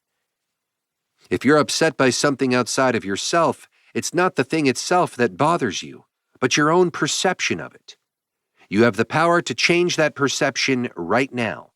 And if it's something within you causing discomfort, what's stopping you from changing your thoughts? If you're upset because you're not doing something you think is right, why not just do it instead of complaining? If there's an insurmountable obstacle, don't be upset because it's not within your control. And if you feel life isn't worth living without doing this particular thing, then you can choose to leave life peacefully, just as someone who is actively engaged but blocked by obstacles. Remember, your inner self is inconquerable, especially when it's composed and satisfied with itself, not acting against its will, even if it's just out of stubbornness. Imagine how strong it is when it makes decisions based on reason and deliberate thought. A mind free from emotional disturbance is like a fortress. Nothing can offer a safer retreat. And once there, you're impregnable.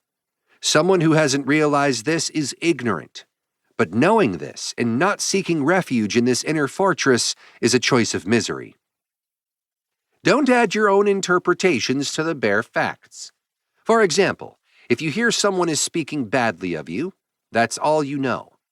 It doesn't mean you're harmed. Or if you see your child is sick, that's all you know. It doesn't automatically mean they're in grave danger. Stick to these initial facts without adding your own spin, and you won't be troubled. But if you do add something, do it with the understanding of the bigger picture. Consider this. You find a bitter cucumber. Just throw it away. Encounter thorns on your path. Just avoid them. Don't question why such things exist in the world. Complaining about them is like questioning a carpenter about wood shavings in their workshop. They're simply byproducts of the work. And remember, nature is remarkable. It has no need for external resources or a dumping ground for waste. Everything that decays or seems useless is transformed and reused within nature itself. Nature is self-sufficient, using its own space, materials, and processes. Stay focused and organized in your actions and thoughts. Don't let your mind be chaotic or your life so cluttered that you have no time to relax. Imagine, even if people hurt or insult you, it doesn't have to affect your inner peace. Think of a clear spring. It remains pure, even if someone curses it or throws dirt in it. It continues to flow clean and unperturbed. Aim to be like that spring, maintaining your inner freedom, contentment, simplicity, and modesty. Understanding your place in the world is crucial. If you don't know what the world is or your purpose in it, you're lost. And if you're seeking approval from people who are discontent with themselves, what's the point? Why seek praise from someone who's constantly unhappy with his own life? Your intelligence should be in sync with the universal intelligence, just like your breathing is with the air around you. This universal intelligence is accessible to everyone, just as air is available to breathe for those who choose to.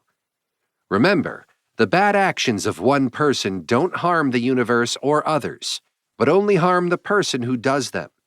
And they can stop being harmful the moment that person decides to change. Stay focused and organized in your actions and thoughts.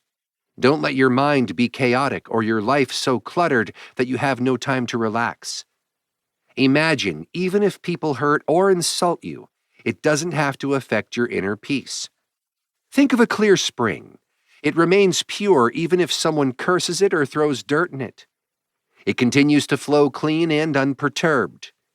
Aim to be like that spring, maintaining your inner freedom, contentment, simplicity, and modesty.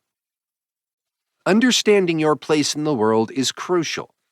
If you don't know what the world is or your purpose in it, you're lost. And if you're seeking approval from people who are discontent with themselves, what's the point? Why seek praise from someone who's constantly unhappy with his own life?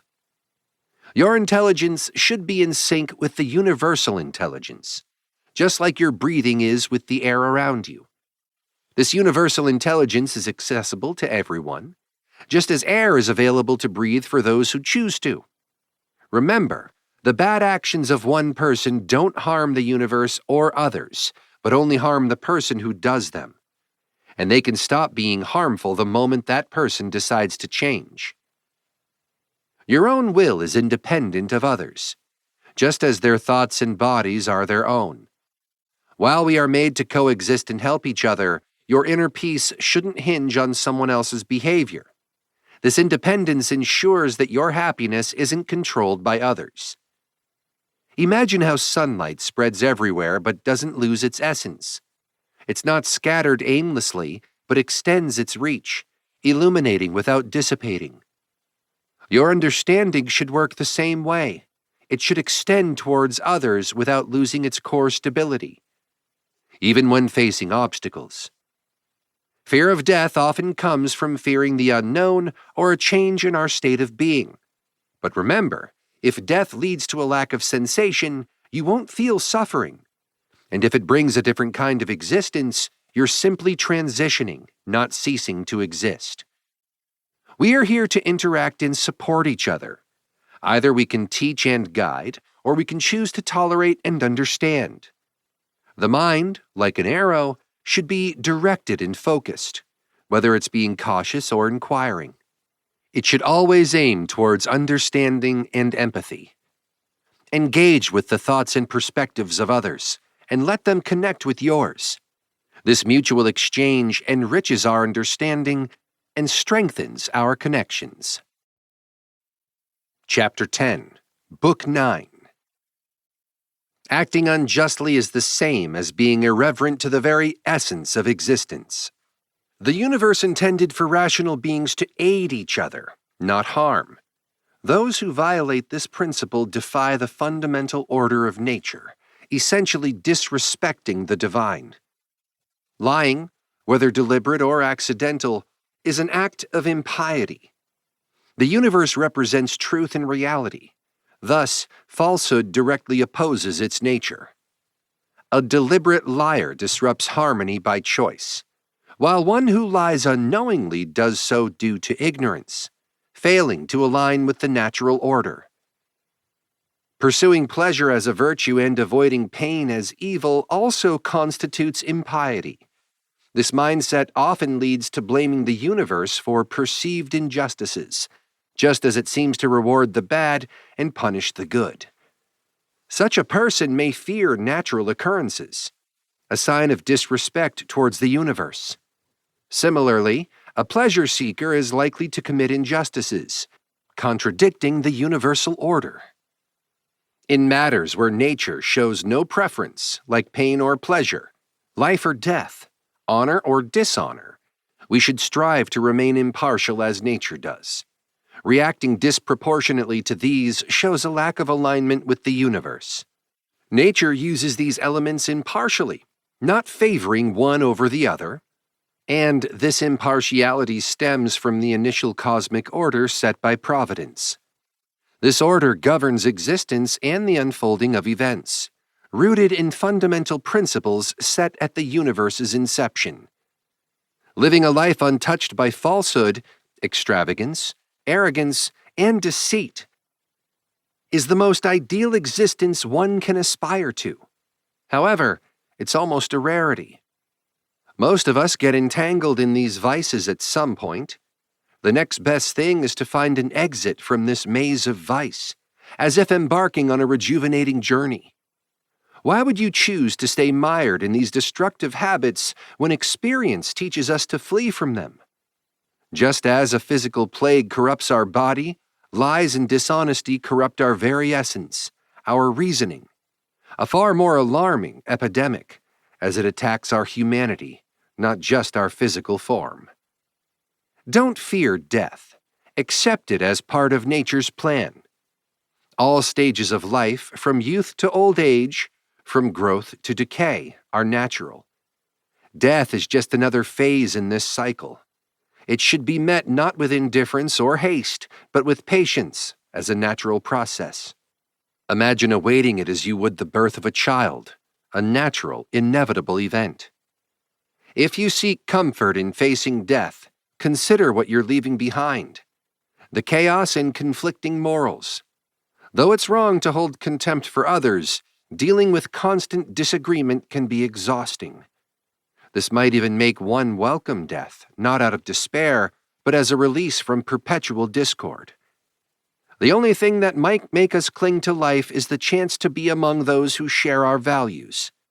Yet, the reality often is the exhausting struggle of living amid disharmony, compelling us to welcome death's peace. Importantly, understand that when someone does wrong, they harm themselves the most. Acting unjustly degrades one's character. So, in committing wrong, a person primarily damages their own moral integrity. Not only does one act unjustly by doing certain things, but also by not doing certain things. Inaction, too, can be a form of injustice. Your current mindset, if it's rooted in understanding, your actions, if they contribute to the collective good, and your ability to accept what happens with contentment. These are sufficient for a fulfilling life. Eliminate fanciful thoughts. Control your desires. Suppress unnecessary cravings. Ensure your mind, your ruling faculty, remains autonomous and unaffected by external influences. Just as animals devoid of reason share a common life force, rational beings share a collective intelligence. Like the single nature of earth that sustains all earthly life, the unified light that enables vision, and the common air we all breathe, the intelligent soul is a shared essence among those with the capacity for reason. Everything naturally gravitates towards its own kind. Earthy elements move towards the earth. Liquids merge and air seeks to join with air, often needing force or barriers to keep them apart. Fire, with its inherent affinity for the upward element, readily combines with any flammable material, showing a natural inclination to unite with its like. This principle extends to beings endowed with intelligence. While non-rational animals form swarms, herds, and show parental care, evidence of a rudimentary form of connection driven by their souls. It's in rational animals that this drive towards unity becomes more complex and pronounced. We see this in the formation of human societies, in our friendships, families, and collective gatherings. Even in conflict, like war, there's a pull towards unity seen in treaties and ceasefires. The higher a being is in the natural order, the more pronounced this inclination towards unity becomes, even if physically separated. The stars, though distant from one another, exhibit a form of unity. But interestingly, it's the intelligent beings, humans, who often resist this natural pull towards unity. Despite our efforts to remain independent, our inherent nature overpowers us, drawing us inevitably towards one another. It's harder to find a person completely isolated from others than to find an earthly element not in contact with the earth. This shows our deep-rooted intrinsic need for connection and unity with our fellow humans. Humans, like nature and the divine, create and contribute in their own seasons. While we often think of this in terms of physical growth like plants, it's more than that. Our minds and reason also bear fruit, contributing to ourselves and to the world, creating more thoughtful and reasoned beings. When you can, guide those who err by sharing knowledge. If you can't, be understanding. This is your role, and even higher powers show this leniency. They aid people in achieving health, wealth, and respect. You have the same capacity for kindness. Why hold back? Don't work as if you're miserable or seeking pity or admiration. Instead, focus your efforts on acting and restraining yourself as needed, in line with societal good. I've freed myself from all troubles, realizing they were not external, but within my own thoughts. Everything around us is familiar, fleeting, and in essence, insignificant. Our current experiences are no different from those of past generations. External things exist independently, unaware and unopinionated. It's our mind that interprets and judges them. It's in our active choices, not our passive experiences, where our morality and impact as rational and social beings lie. Our virtue and vice are defined by what we actively do, not by what is done to us. Reflect on this. The journey of a stone thrown into the air isn't marked by harm in its descent, nor a particular benefit in its ascent. It simply follows the natural course of physics. Delve deep into the core principles that drive people, and you'll realize that the fears surrounding others' judgments are often unfounded. This becomes even more evident when you observe how people judge themselves, often harshly and without full understanding. The constant in life and in the universe is change. You yourself are in a state of perpetual transformation, an ongoing cycle of creation and dissolution, just like the universe that surrounds you. When others act wrongly, it's not a weight for you to carry. Their misdeeds are theirs to own and reflect upon. It's neither your responsibility nor within your control to take on the burden of others' actions. The end of an activity, a thought, or even life itself shouldn't be a source of fear. It's a natural conclusion.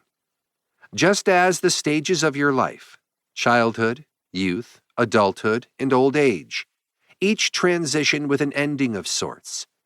Is there really anything inherently fearful in this natural progression? Think about the guiding principles in your life, the cosmic order, and the nature of those around you. Strive for fairness and justice in your actions, always keeping in mind that you are a part of a grander scheme. Try to discern whether others act out of ignorance or knowledge, and remember that their internal drivers are similar to yours. Being part of a societal system implies that your actions should contribute to the greater good of this community. Actions that diverge from this communal purpose disrupt your inner harmony, akin to a lone dissenting voice in a chorus aiming for unity. Consider the quarrels of children, their play, and the laborious task of carrying the deceased. Such is the nature of all life. The representations of life after death in various cultures underscore this transient and often trivial nature of our earthly concerns. Imagine the essence and form of objects independently from their material makeup. Contemplate these forms in isolation, and then ponder the longest duration such forms are naturally meant to endure. You've faced innumerable challenges by not aligning with your inner guiding principle, which by its nature seeks what is right and just. This constant struggle between your true nature is unnecessary. Acknowledge this and strive for harmony with your inherent disposition and the natural order of things. When others criticize or hate you or say something harmful about you, take a moment to understand them better. Realize that their opinions don't define you or your worth. At the same time, maintain a positive attitude towards them, as they are naturally your allies in life. The gods even guide them in their pursuits, through dreams and signs, towards what they value. Understand that the patterns of the universe repeat over time. Whether it's a divine intelligence or random chance that governs everything, accept the outcome. Eventually, we all return to the earth, which will also undergo endless transformations. When you think about the rapid pace of these changes, you'll find it easier to let go of attachment to the temporary. The forces of nature are unstoppable, like a torrent in winter, sweeping everything along. Those who are deeply involved in politics or think they're philosophizing are often just wasting time on trivial matters. Focus on doing what nature requires of you right now. Don't worry about others noticing your actions or achieving grand ideals like Plato's Republic. Celebrate even the smallest progress as a significant achievement. Changing people's opinions is a daunting task. And without such change, are we not all just pretending to obey while secretly suffering? Reflect on the actions of great historical figures like Alexander, Philip, and Demetrius of Phalerum. Ask whether they truly understood and followed nature's demands. Philosophy's task is simple and modest. Don't be drawn into laziness or arrogance.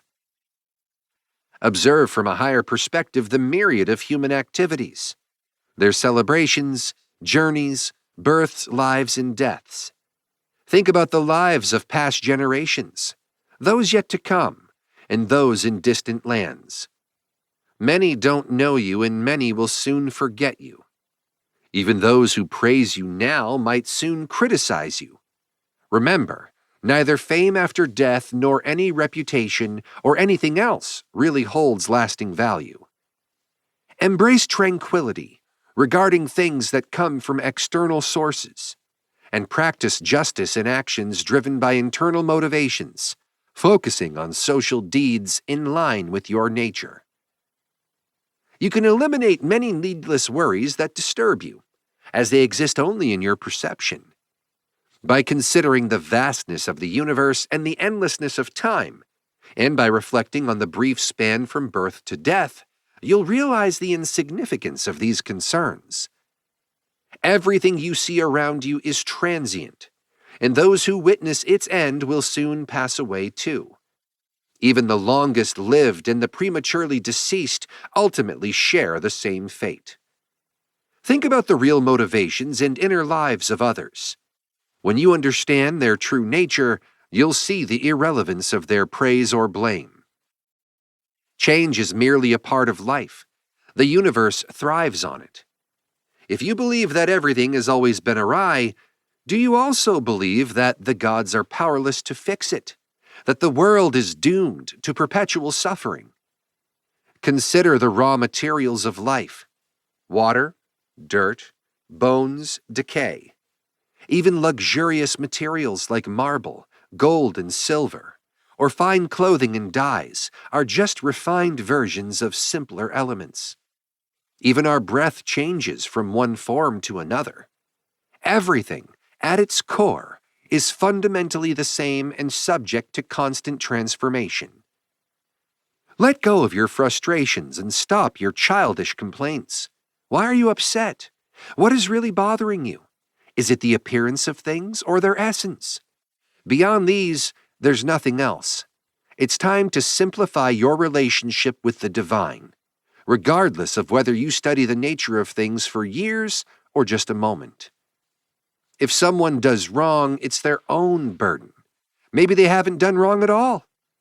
Either everything comes from a single intelligent source and works together for a greater purpose, and therefore you shouldn't complain about what benefits the whole, or everything is just random atoms without purpose. So why worry? Ask yourself if your inner guide is still functioning, or if you've succumbed to base instincts. As for the gods, either they have power or they don't. If they don't, why pray to them? If they do, why not ask them to help you overcome fear, desire, and pain, instead of praying for specific outcomes? If the gods help us with what's within our control, why not pray for strength in these areas? Instead of wishing for external things, pray for internal strength and resilience. Redirect your prayers to seeking personal growth and understanding, and see the difference it makes. Epicurus shared that during his illness, he didn't dwell on his physical discomfort. Instead, he continued his philosophical discussions, focusing on how the mind can remain calm and maintain its integrity despite the body's sufferings. He didn't dramatize his condition or give doctors the chance to act as if they were performing some grand action. His life continued to be positive and content. So, he advises, should we approach life, whether in sickness or health? We shouldn't abandon our philosophical principles or get caught up in meaningless conversations with those who lack understanding of nature's ways. Instead, our focus should be solely on our present actions and the means we use to carry them out. This approach, respected by all philosophical traditions, keeps us centered and purposeful, no matter what life throws at us. When you're upset with others, remember that their actions haven't actually harmed your mind. Any distress you feel comes from your own thoughts. It's not surprising when an uninformed person acts ignorantly, rather than being shocked at their errors. Maybe you should question why you expected different from them. If you're upset with someone for being unfaithful or ungrateful, perhaps the fault lies with you. Did you trust someone unreliable? Or did you help others expecting something in return? When you do a good deed, isn't the act itself satisfying, much like how your eyes see or your feet walk without expecting a reward? Just as body parts function for a specific purpose, humans are naturally inclined to help each other. When you act kindly or contribute to the common good, you're fulfilling your nature. That in itself should be the reward, not external recognition or repayment. Chapter 11, Book 10. My soul, when will you truly embody goodness and simplicity, becoming transparent and unencumbered, more so than the physical body that encases you? When will you consistently embrace an affectionate, contented disposition, completely fulfilled and lacking nothing, devoid of longing for any more pleasures, whether animate or inanimate? Will you ever reach a point where you don't crave more time for enjoyment, or desire a different place, a more pleasant climate, or the companionship of people with whom you could live in harmony? But will you find satisfaction in your current state, content with your surroundings, and convince yourself that you have everything, recognizing it all comes from the gods?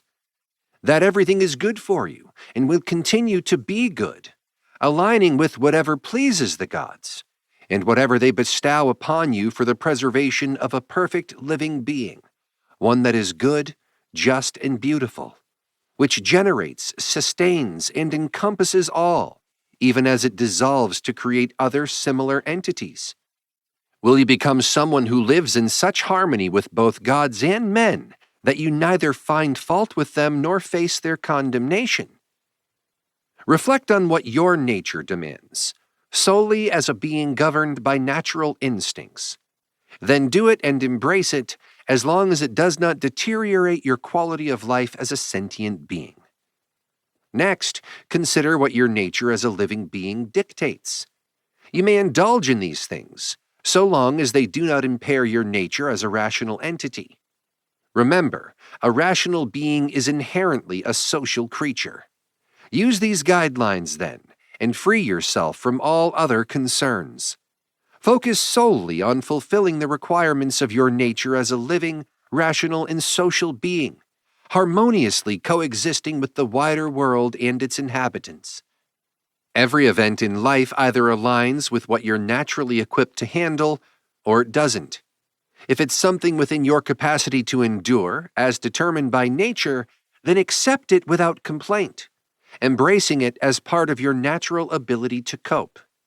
Conversely, if it's beyond what nature has equipped you to bear, don't lament, for such an event will pass, even if it seems to consume you in the process. Remember, your ability to endure hinges largely on your perspective. Whether you see a situation as within your interests or duties, you can make it bearable through this mindset. If you encounter someone who is mistaken, approach them with kindness and clarity, helping them see their error. If you're unable to do this, either look for yourself for improvement or accept the limitation without self-blame. Whatever comes your way has been set in motion since the beginning of time, woven into the fabric of your existence and all related events. Regardless of whether the universe is a random assembly of atoms or a systematic entity, acknowledge first that you are a part of this vast, nature-governed whole. Recognize your deep connection with others like you. Keeping this in mind, as a piece of this grand puzzle, you should feel at ease with the role and events allocated to you by the universe. Nothing is harmful to the individual if it benefits the whole, as the universe inherently avoids creating anything detrimental to itself. By embracing your role in this interconnected system, you can live without social discord, focusing instead on contributing to the collective good. In doing so, life becomes more fulfilling, resembling that of a citizen who finds joy and contentment in contributing positively to their community and accepting their role within it. All components of the universe, being part of a greater whole, inevitably undergo change. It's a common natural necessity, but it's important to understand this change not as destruction, but as transformation. If the natural order meant for its parts to suffer or be inherently prone to harm, the universe itself couldn't sustain its harmonious state. It's illogical to think that nature either intends harm for its parts or is oblivious to their fate. Even if we move beyond personifying nature as an active force, the idea still holds. It's contradictory to accept that all things in the universe are naturally transient and then feel shocked or troubled when they change. Essentially, when things dissolve, they return to their basic components, a dispersal of elements or a conversion from solid to earth and air to atmosphere.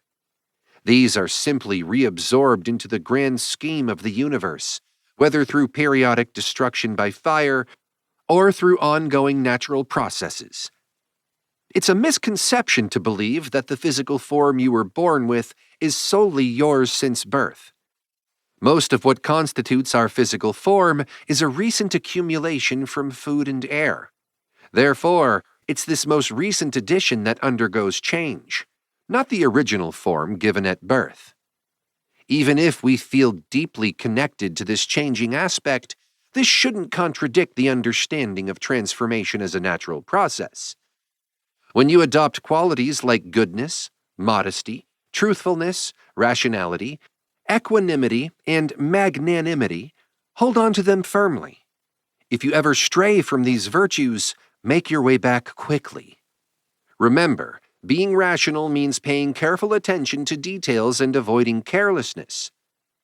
Equanimity is about willingly accepting what life naturally brings your way. Magnanimity is about rising above the basic pleasures and pains of the flesh, the trivial pursuit of fame, and concerns over death and such.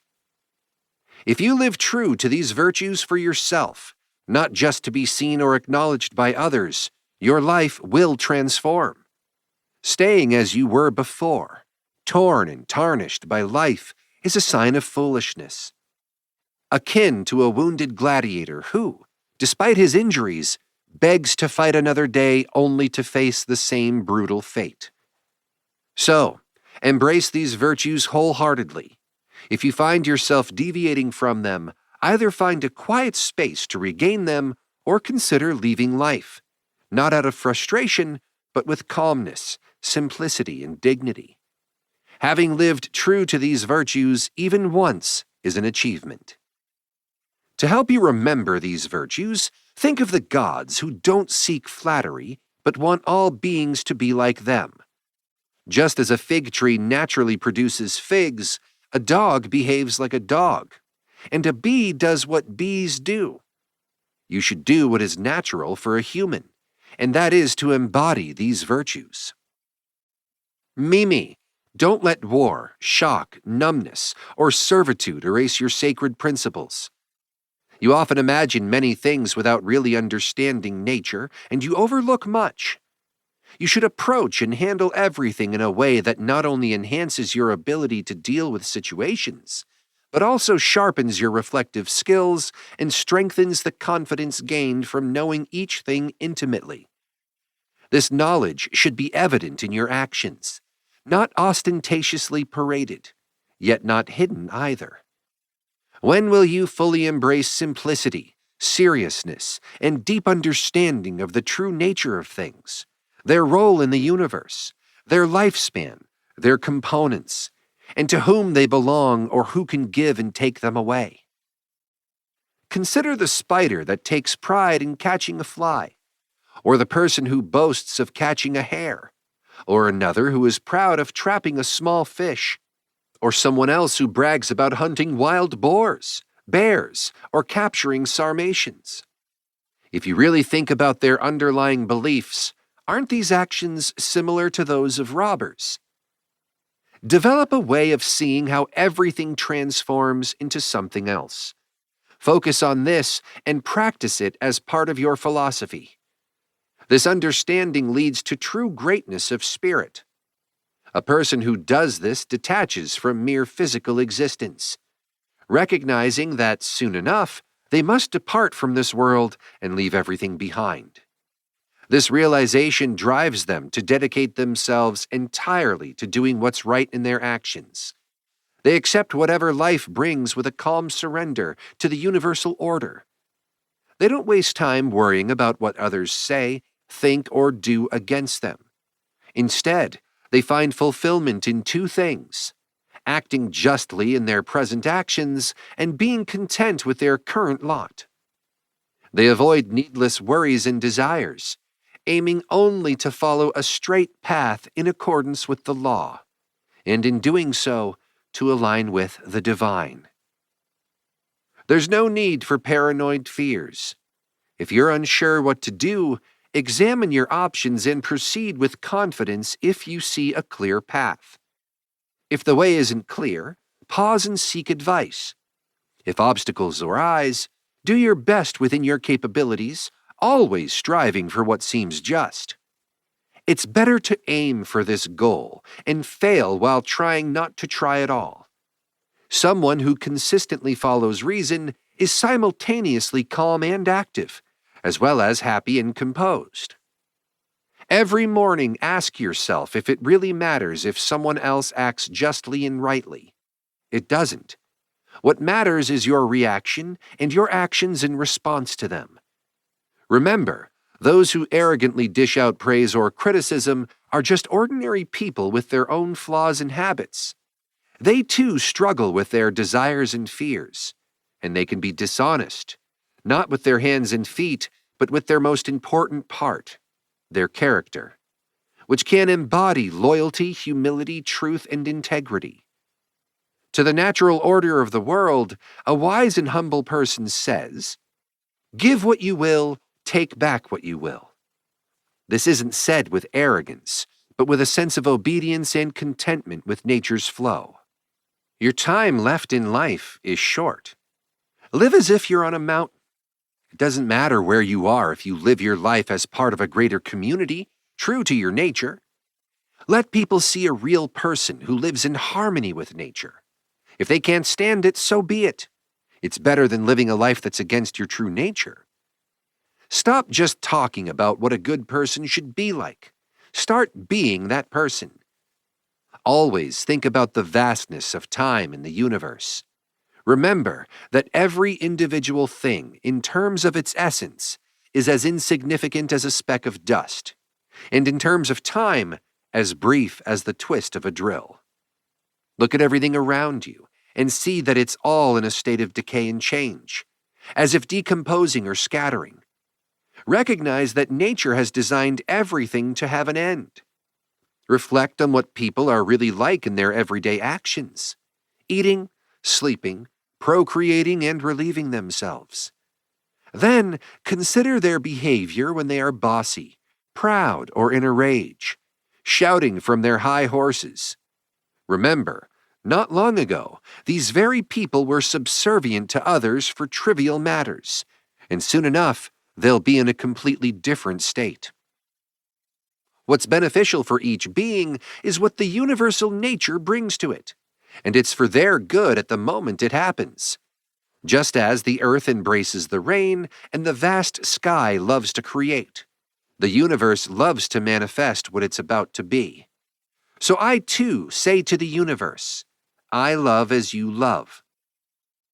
Isn't it also said that certain things naturally tend to emerge? Whether you're living here, have chosen to leave, or are nearing death and fulfilling your duty, there's nothing more to it. So stay positive. Remember, wherever you are, in the city, on a mountain, by the sea, it's all the same. The surroundings may change, but the essence of life, as Plato says, remains constant, like living within city walls or in a shepherd's fold on a mountain. Ask yourself, what state is my inner self in now? Am I using my mind wisely? Am I disconnected from my social responsibilities? Or have I become too entangled with my physical needs? A person who defies his master is a deserter, and the law is our master. Anyone who defies the law is also a deserter. This applies to those overwhelmed by grief, anger, or fear. They are discontent because they resist what the universal law, the ruler of all, has decreed as appropriate for each person. Those who let these emotions control them are running away from this natural law. Consider how a man plants a seed in a womb and then leaves, only for another force to take over, shaping it into a child. It's incredible how such a tiny seed can transform into a living being. Similarly, when a child eats, the food is transformed into perception, movement, life, strength, and more. It's a series of remarkable processes happening unseen. Like the force that pulls objects up or down, these natural processes are invisible to the eye, but are undeniably powerful. Reflect on how all things as they exist now have existed in the past and will likely recur in the future. Think of entire epochs and civilizations, just like the ones you know from history or personal experience. Consider the courts of Hadrian, Antoninus, Philip, Alexander, and Croesus. They were all just like the societies we see today, only with different characters playing the roles. Imagine those who are upset or dissatisfied as pigs being sacrificed, resisting and struggling in vain. Just like these animals, people who quietly suffer, feeling trapped by life's circumstances, are struggling against something inevitable. Remember, it's a privilege of rational beings to willingly accept and follow the course of events, whereas all other creatures are compelled to blindly follow the forces of nature. Whenever you do something, take a moment to consider, would death be terrible if it means losing this? Whenever you're upset by someone's mistake, immediately reflect on similar mistakes you make, such as valuing money, pleasure, or reputation as true goods. This awareness will help you quickly let go of your anger, especially if you understand that the person is acting under some kind of compulsion. What else could they do? And if it's within your power, try to relieve them of this compulsion. When you encounter certain individuals, use them as reminders of others. For example, seeing Satyron might remind you of Eutyches or Hymen, and seeing Euphrates could bring to mind Eutychion or Sylvanus.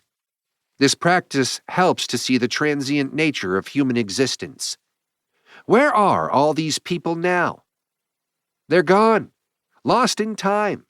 Everything in life is fleeting, like smoke. Why not spend your limited time here in an orderly, peaceful way? Every experience is an opportunity for your rational mind to exercise, to understand, and to grow stronger. Just as a stomach digests all foods, or a fire transforms everything fed into it into heat and light. Ensure that no one can truthfully say you are not genuine or good. Let anyone who doubts your integrity be mistaken. This is entirely within your control. Decide to live only as long as you can be true and good, for rationality itself does not justify living otherwise. Consider what actions or words align most closely with reason, as these are always within your power to perform or speak. Stop making excuses about being hindered. You won't find contentment until you see performing actions aligned with human nature as a source of joy, much like how luxury brings pleasure to those who seek it. This kind of fulfillment is always accessible, unlike physical objects like cylinders, water, or fire, which are limited by external factors. Your intellect and reasoning can overcome any obstacle in their path. They are as unstoppable as fire rising or a stone falling. Remember, obstacles mostly affect the body, which is inert, or they can only impact you through your own perception and reasoning. If external challenges truly damaged our core selves, anyone facing difficulties would inevitably become worse off. However, in reality, facing adversity can make a person better and more commendable if they respond appropriately. Always keep in mind that what doesn't harm the laws of nature cannot harm the universe, the community, or you as a citizen within it. Misfortunes, as they are commonly called, do not disrupt the fundamental order of things. Therefore, they do not truly harm the state or its inhabitants. For someone deeply grounded in true principles, even a short, simple reminder can reorient them towards freedom from sorrow and fear. For instance, consider this thought. Leaves fall, scattered by the wind. So too the race of men. This analogy shows the natural cycle of life and death, reminding us that our worries and fears are part of a larger, natural order, and thus not to be feared or grieved excessively. Your children too are like leaves. Similarly, those who loudly seek validation praise others, curse, or secretly criticize and mock are also like leaves. They are here for a season, like the new growth of spring that a poet might describe. Then, just like leaves blown away by the wind, they are replaced by new ones. All these things share a transient nature, yet you chase or avoid them as if they were everlasting. In a short while you will close your eyes in death, and the one morning you will soon be mourned by others. A healthy eye should see all things without preference, like not desiring only green things, as a diseased eye might. Healthy hearing and smell should be open to all they can sense. A healthy stomach accepts any food, just like a mill grinds whatever grain it's given. Similarly, a sound mind should be ready for whatever life brings. But a mind that wishes only for its children's survival or for universal praise for its deeds is like an eye that only wants to see green, or teeth that only want soft foods. It's an unnatural preference, indicating a lack of adaptability or acceptance of the full range of life's experiences. No matter how fortunate or wise a person is, there will always be someone relieved at their passing. Even if the person was good and wise, there might be those who, despite never being directly harmed, felt silently judged by them. This happens even with good people. So imagine how many more might eagerly await our own departure for various reasons. So when your time comes to leave this world, you should find peace in the thought that you're leaving a place where even those you've helped and cared for might secretly long for your exit, perhaps hoping to gain something from it. However, this realization shouldn't make you bitter or less kind toward others. Maintain your character, be friendly, benevolent, and gentle. Don't feel as though you're being ripped away from life, but rather depart as naturally and easily as a soul leaving a peaceful body. Nature connected you with others, and if it's time to sever that connection, accept it gracefully, not with resistance or reluctance. This too is part of nature's course. Make it a habit to question the intentions behind people's actions, including your own. Start with introspection.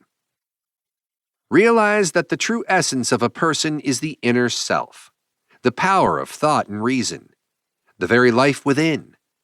When considering who you are, don't focus on your physical body or external tools, as they are akin to an axe attached to a body, serving the will of the inner self.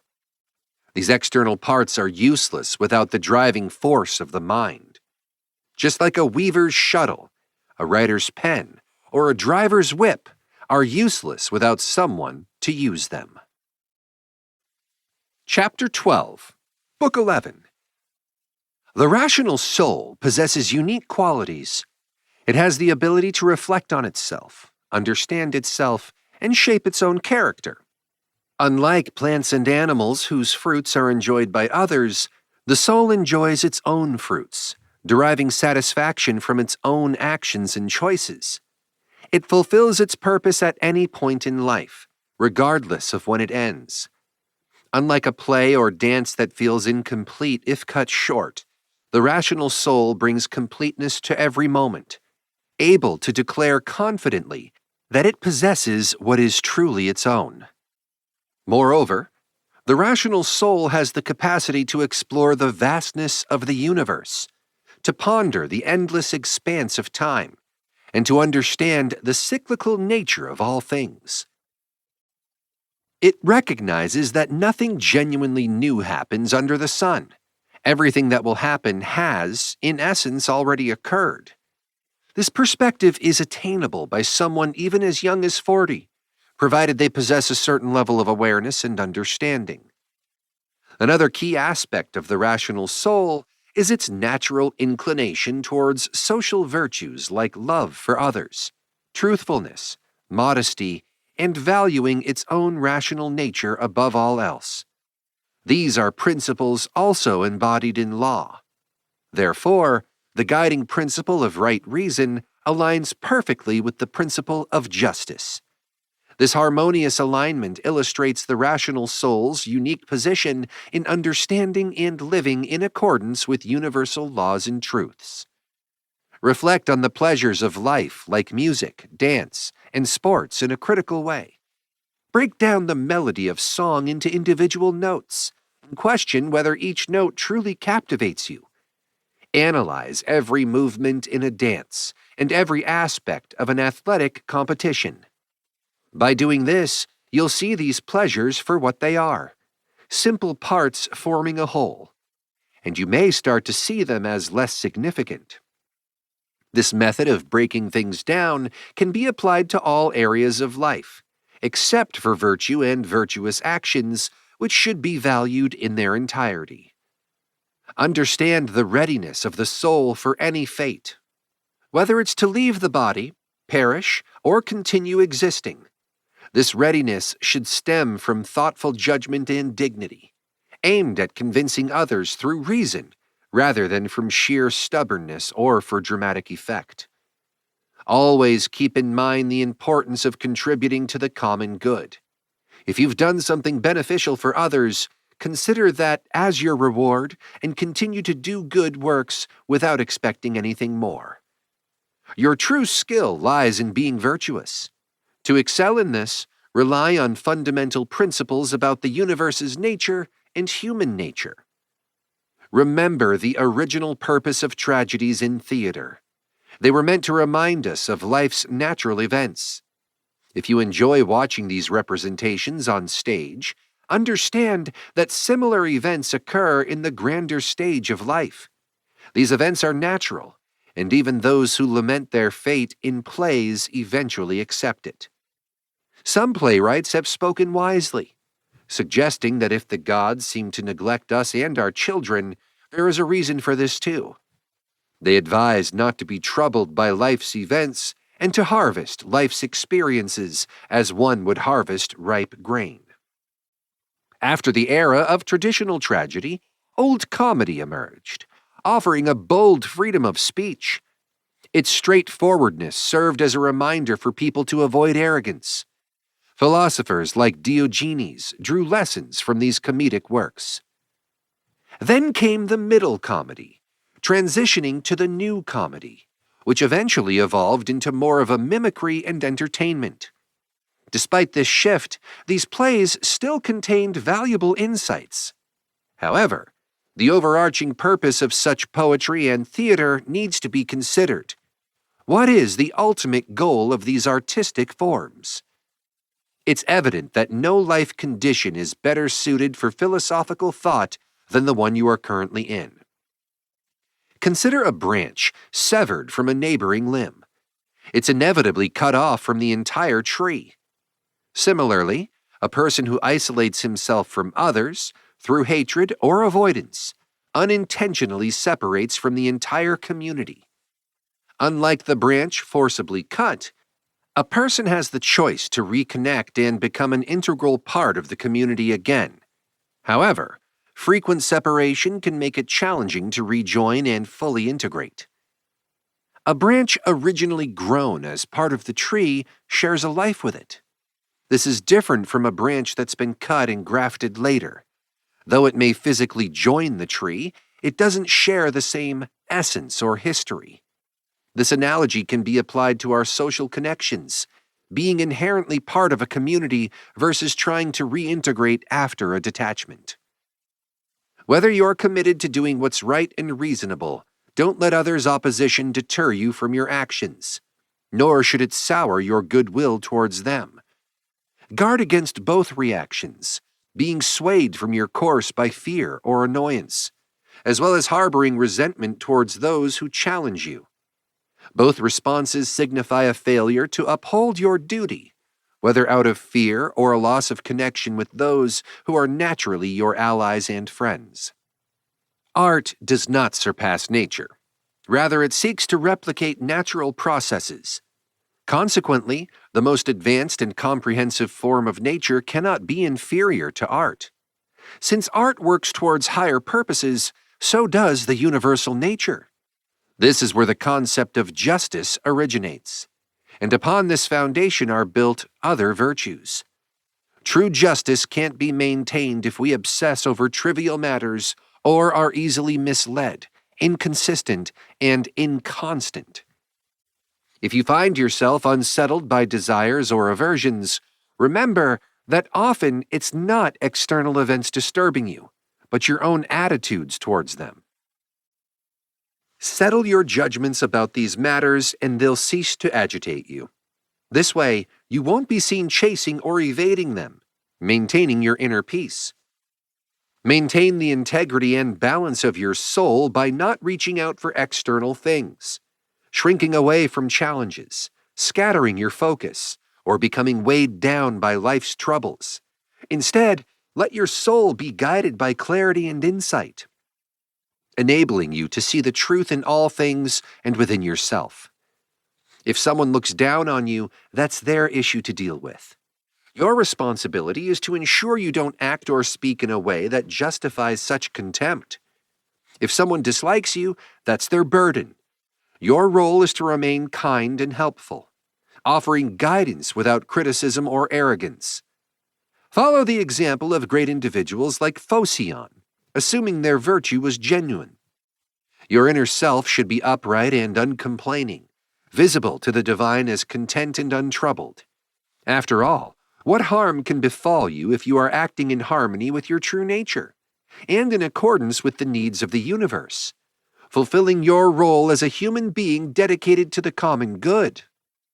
People often both scorn and flatter each other, striving to dominate or grovel in relationships. An authentic person doesn't need to announce their fairness. It naturally shows in their actions, like a distinct scent. True character is immediately apparent. The eyes are especially revealing, mirroring the soul's nature. Just as lovers see their affection reflected in each other's gaze, authenticity can't be faked, like trying to straighten a warped stick. Avoid insincere friendships, as they are more damaging than open enmity. Genuine kindness and goodness are unmistakable and evident in one's demeanor. Living well hinges on the soul's stance towards neutral things. It achieves indifference by examining each situation in isolation and as a whole, understanding that our opinions, not the events themselves, affect us. We have the power to form or erase these judgments. This task isn't burdensome, especially when we remember the brevity of life. Embrace what aligns with nature, making it easier to handle. If something opposes your nature, pursue what aligns with your true self, even if it lacks fame. Everyone is entitled to seek their own well-being. Reflect on the origin, composition, transformation, and eventual state of things.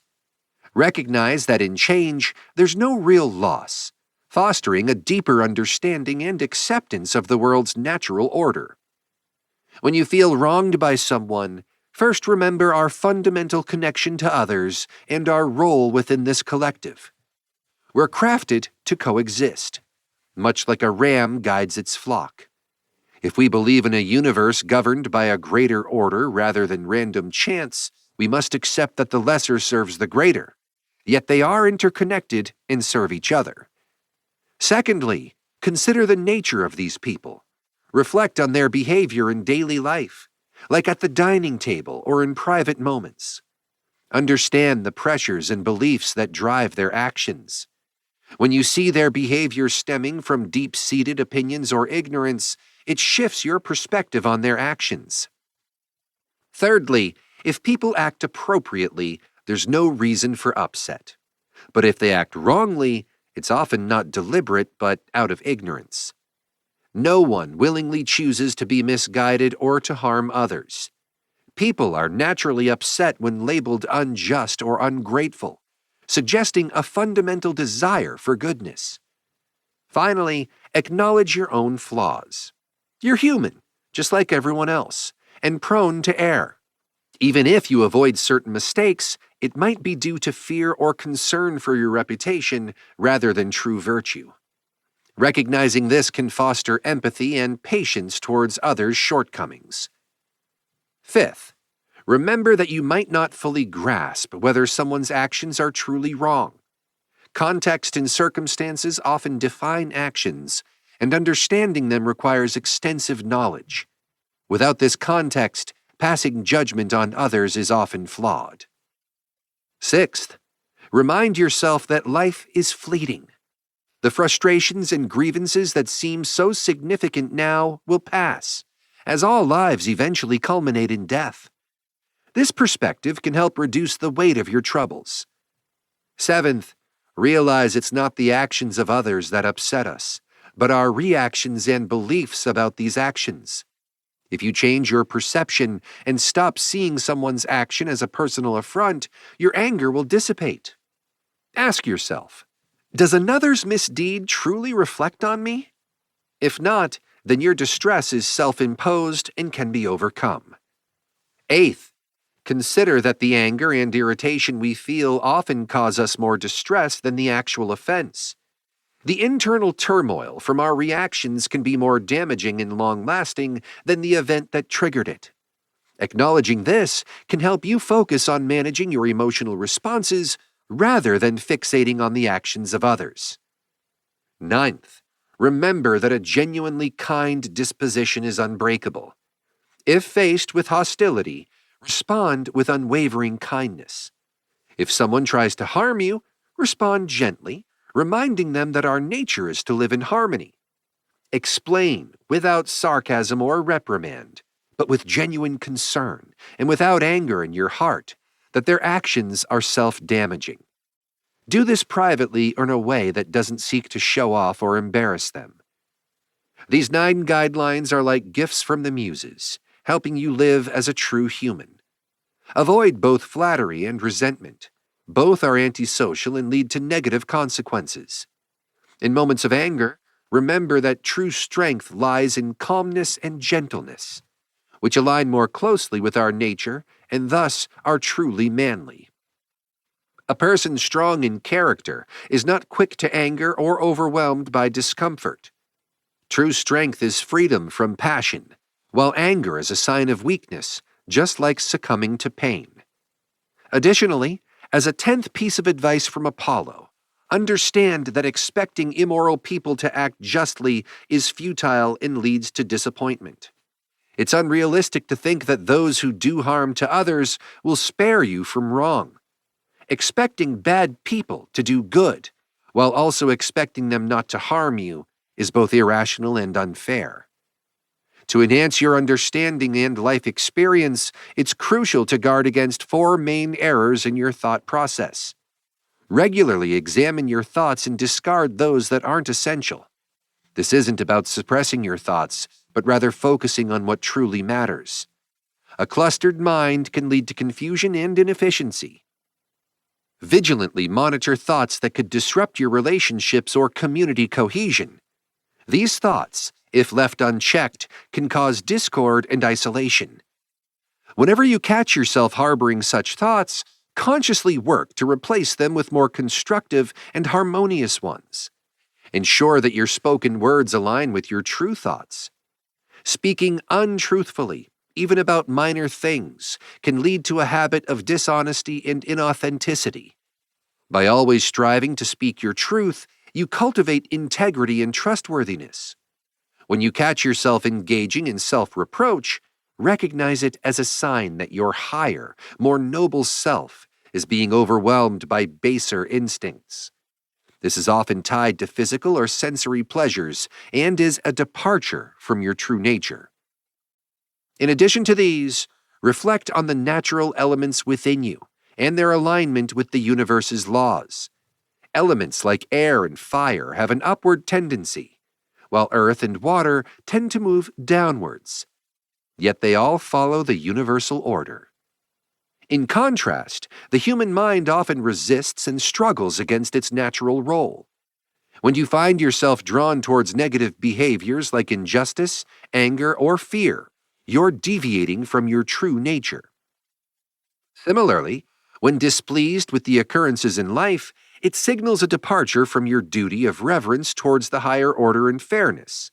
These qualities, contentment with the natural order of things, respect for the divine, and justice, are interconnected and foundational to a life of virtue. By embracing these principles, you align yourself not only with your true nature, but also with the greater harmony of the universe. Reflect on the constancy of a person's life. To achieve this constancy, it's not just enough to be consistent in actions. It's essential to have a clear and common goal, particularly one that serves the collective good or society. This approach ensures all actions are unified and consistent, leading to a life of steadiness and purpose. Consider the fable of the country mouse and the town mouse.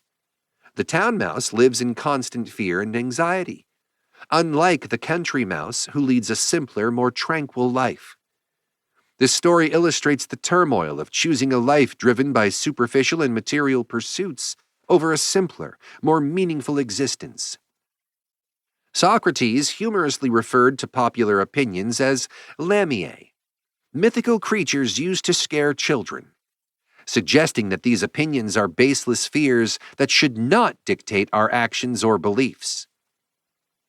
The Spartans, known for their simplicity and endurance, would offer seats in the shade to their guests during public events, while they themselves would sit in any available spot, demonstrating their virtue of placing others' comfort above their own. Socrates once declined an invitation from Perdiccas, reasoning that accepting favors he couldn't repay would lead to the worst kind of indebtedness, a loss of self-reliance and autonomy. The ancient Ephesians advised always to keep in mind virtuous individuals from history, as a way to inspire personal virtue and emulate their admirable qualities.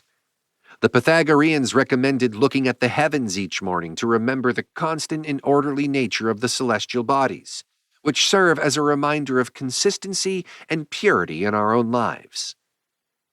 Reflect on Socrates' indifference to material possessions and societal judgments, as demonstrated when he wore a skin after his cloak was taken, and how he responded to friends who felt embarrassed by his appearance. In both reading and writing, as in life, one must learn to follow rules before they can teach others. This principle emphasizes the importance of personal discipline and experience in guiding others. Finally, remember that true freedom of expression and action often comes with limitations and responsibilities. As depicted in the Odyssey and the works of Hesiod, one must navigate the complexities of societal norms and expectations while striving for virtue and integrity. To seek what is impossible, like a fig in winter, is foolish. This is like expecting the impossible, such as the return of a lost child. It's a lesson in accepting the natural cycle and limitations of life. Epictetus, discussing natural events, suggested that when a person shows affection to their child, they should also acknowledge the possibility of loss, not as a curse, but as an acceptance of life's uncertain nature. He argued that recognizing natural processes, such as death or harvest, should not be considered ominous. Change is constant and inevitable.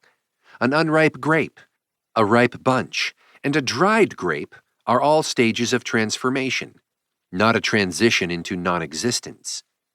Each stage is a natural progression into a new form of existence. Epictetus also taught that our free will is ours alone and cannot be taken from us. He emphasized the importance of making decisions carefully, ensuring they're appropriate to the situation, socially responsible, and not driven by base desires like sensual pleasure. Avoidance should only apply to things beyond our control. The real debate, according to Epictetus, is not about trivial matters, but about whether we are rational and sane in our actions and thoughts. Socrates questioned the desire for rational souls, implying that if we already possess rationality, why then do we engage in irrational conflicts and disagreements?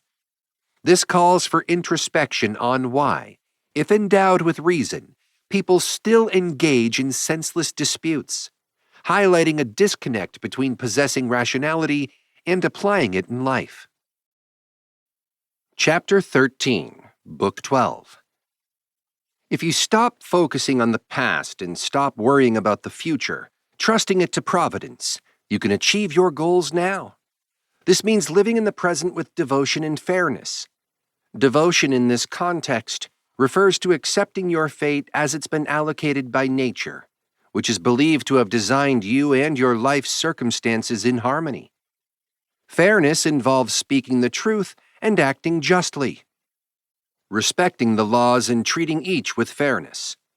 Don't let the misdeeds of others, public opinion, or even your own physical sensations distract you. Focus instead on your inner self, your guiding principles. As you approach life's end, prioritize these principles and the divine aspect within you. Fear not the end of life, but fear living out of sync with nature.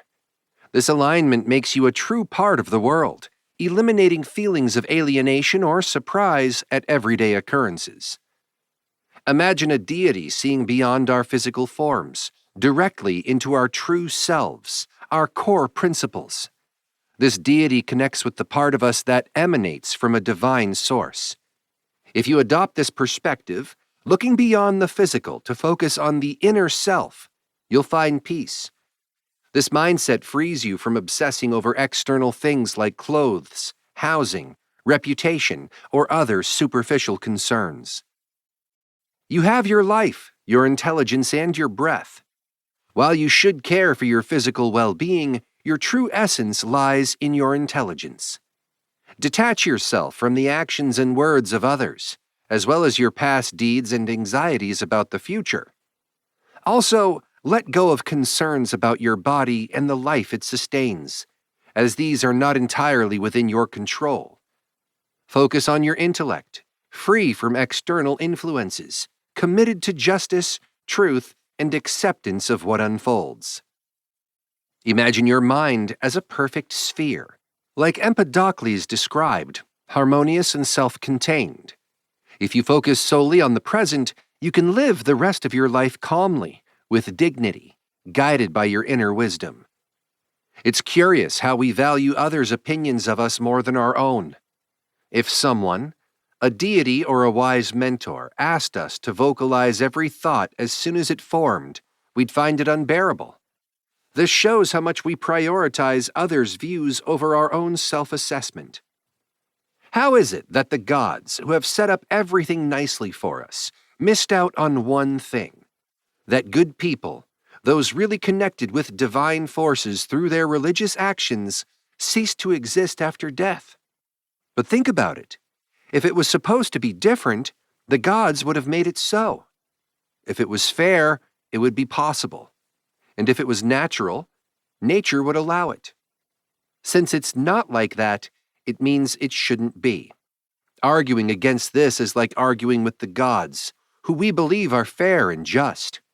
If they really are, they wouldn't let anything unfair or senseless happen in the universe.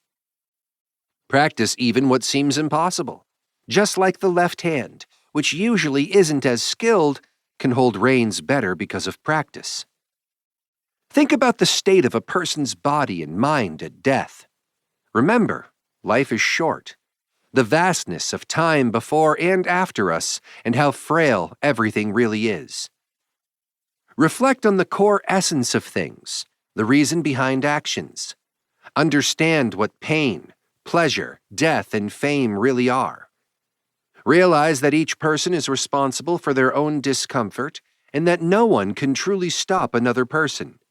Everything comes down to personal perspective.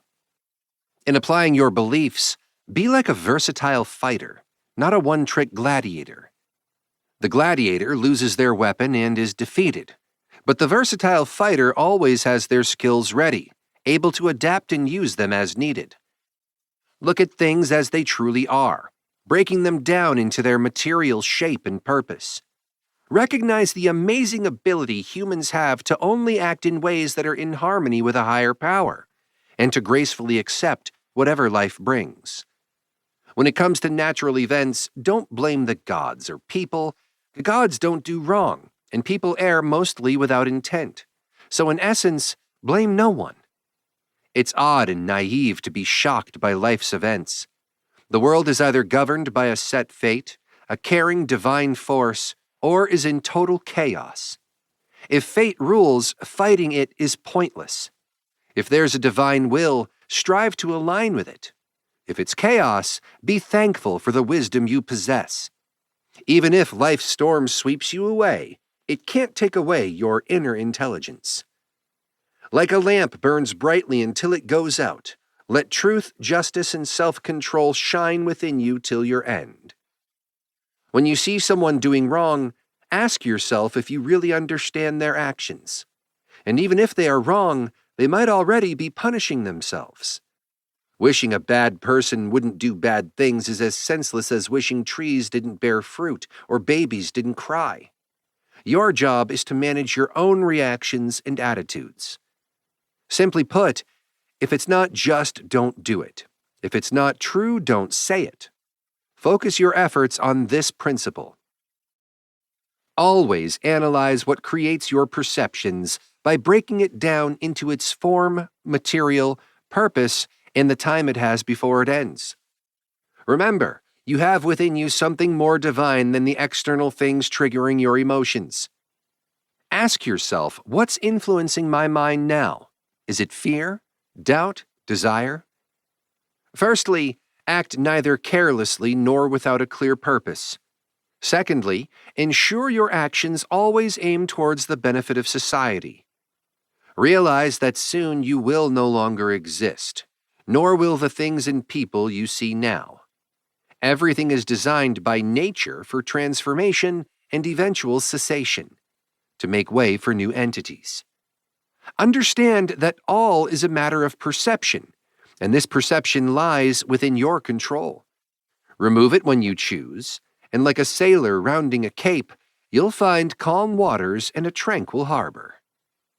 Any action, when it ends at the right time, doesn't bring harm for having ended. Similarly, life, when it concludes naturally, doesn't harm us. The appropriate timing is sometimes determined by our individual nature, like aging, but always by the universal nature. Changes in the universe keep it perpetually young and perfect. Whatever benefits this universal nature is good and timely. Thus, the end of life is not bad or shameful. It's beyond our control and aligns with the greater good. It is beneficial and in harmony with the universe. In accepting this, we align ourselves with the divine, moving in unison with the universal order. In your actions, be thoughtful and just, as if embodying justice itself. When facing external events, see them either as random or part of a divine plan, and don't blame or criticize. Consider the nature of every being, from its beginning to the infusion of a soul, and then its return. Understand what each being is made of and what it ultimately becomes. If you were lifted above the earth, observing the vast array of human activities and countless beings in the atmosphere, you'd see the uniformity and fleeting nature of everything. Why take pride in such transient matters? Let go of your opinions to find peace. When you're troubled, remember that everything happens according to the universe's nature. Other people's wrongdoings don't affect your true self. Events unfold now as they always have and will, everywhere. Remember the connection between all humans, united not just by physical aspects but by shared consciousness. Every person's intellect is a piece of the divine. We don't truly own anything. Even our families, bodies, and souls are from the divine. Everything is about perspective. The present moment is the only true possession. It's all we can lose. Reflect upon the people who've been deeply troubled or famous. Those who've faced great misfortunes, conflicts, or have had notable fortunes. Consider where they are all now. They've become mere smoke, ash, a mere story, or perhaps not even that. Remember others too, like Fabius Catilinus in the countryside, Lucius Lupus in his gardens, Stertinius at Baiae, Tiberius at Capreae, Velius Rufus at Velia. Think about their intense pursuits coupled with their arrogance. Realize how trivial are the things for which people passionately strive. It's far more meaningful to seize the opportunities life presents to act justly, with moderation, obeying the divine, and to do so simply. For the arrogance that prides itself on being humble is the most unbearable kind. When asked about the existence of gods, considering I've never seen them or even my own soul, yet I honor both, my response is twofold. Firstly, one can perceive the gods with their senses, and secondly, like my soul, which I respect despite not seeing it, I recognize the gods' presence through the continuous manifestations of their power in my life, leading me to revere them. Life's true safety lies in thoroughly examining everything, its essence, its material, its form. Embrace justice wholeheartedly and speak the truth. Beyond this, what's left but to relish life, seamlessly weaving together one good experience after another, without leaving even the tiniest gap in between. There's just one light of the sun, though it's sometimes blocked by walls, mountains, and numerous other objects. There's a single underlying substance, though it's spread across countless distinct forms with unique attributes. There's one soul, yet it manifests in infinite variations in individual beings. Similarly, there's one intelligent soul that appears divided. Among the elements mentioned, like air and matter, there's no sentience, no sense of unity. Yet it's the intelligent principle that binds even these insentient parts together, gravitating towards unity. Especially, the intellect naturally gravitates towards what's similar, seeking connection, its sense of unity undisturbed. What do you truly desire? To exist, feel, move, grow, and then stop growing? To speak, to think. Among these, which do you find genuinely valuable? If it's easy to see little worth in all these, then focus on what remains. Following reason and the divine. It contradicts the respect for reason and the divine to be troubled by the prospect of death, robbing us of these other elements. Every person is allotted only a tiny fraction of boundless, unfathomable time, soon absorbed into eternity. Our share of the vast substance and universal soul is minuscule. We live on a mere speck of the entire earth.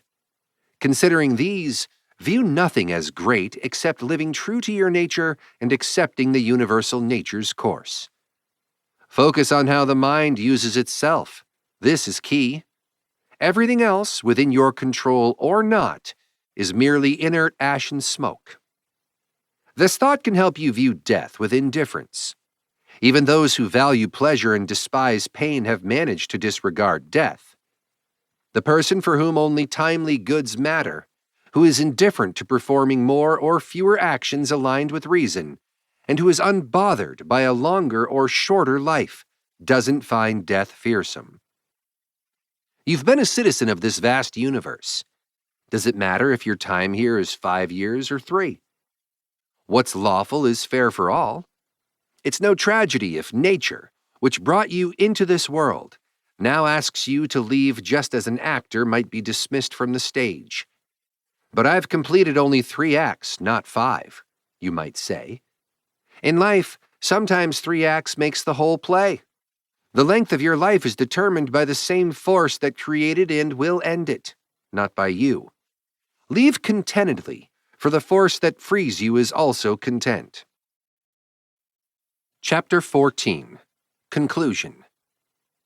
In concluding this modern translation of Marcus Aurelius's Meditations, it's crucial to reflect on why these ancient journal entries, penned by a Roman emperor nearly 2,000 years ago, continue to resonate so profoundly in our contemporary world. At their core, they reveal the timeless nature of human struggles and offer wisdom that remains applicable in our daily lives. Marcus Aurelius, a leader in an era vastly different from our own, grappled with issues that are strikingly familiar. His musings touch on universal themes like the nature of human behavior, the pursuit of goodness, dealing with adversity, and the impermanence of life.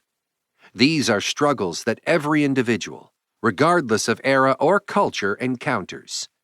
The Meditations thus serve as a bridge across time, showing us that the human condition is constant and that the wisdom of the past can still guide us in the present.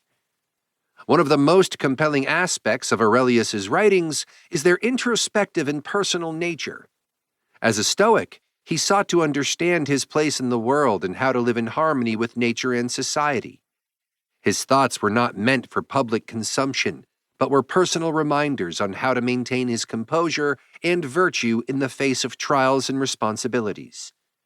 This private nature gives us a candid view into his struggles and triumphs, making his words more relatable and authentic. The Meditations are interesting because they offer practical advice on living a fulfilling life. Aurelius doesn't merely ponder philosophical concepts, he provides actionable insights. He urges us to focus on what we can control and let go of what we cannot. A lesson incredibly pertinent in today's fast-paced, often unpredictable world. His counsel to accept the inevitability of change and to find contentment in the present moment is a powerful antidote to the anxieties of modern living. Moreover, Aurelius's reflections on human nature are profound. He recognizes the potential for goodness in all and advises kindness, understanding, and patience in our actions. His emphasis on self-reflection and personal accountability is a reminder that our actions and thoughts shape our character and destiny. In an age where external influences are powerful and constant, his advice to look inward for guidance and satisfaction is both refreshing and empowering. The Meditations also teach us about the importance of perspective. Aurelius shows us that our reactions to events, not the events themselves, determine our happiness and peace of mind. This Stoic principle of focusing on our internal responses rather than external events is a valuable tool in managing the complexities of modern life. It empowers us to maintain our tranquility and effectiveness in the face of both everyday challenges and larger crises. Furthermore, Aurelius's insights into the fleeting nature of life and fame are particularly relevant in our culture of constant connectivity and instant gratification. His reminders of the impermanence of status, wealth, and even life itself encourage us to focus on what truly matters, living a life of virtue, contributing to the welfare of others, and cherishing the present. In essence, the enduring appeal of the Meditations lies in their ability to provide timeless wisdom. Aurelius's words are a compass that helps navigate a world that, while technologically and culturally different, still poses the same fundamental questions about virtue, purpose, and the nature of a good life. His reflections offer a haven of calm and clarity in our often chaotic existence. As we move forward in our own journeys, the Meditations can be a constant source of guidance and inspiration. Whether we are dealing with personal struggles, seeking meaning in our lives, or striving to be better members of our communities, the wisdom of Marcus Aurelius, a Roman emperor from 2 millennia ago, remains surprisingly relevant and profoundly instructive. His insights invite us to pause, reflect, and choose a path of wisdom, virtue, and equanimity. Afterward.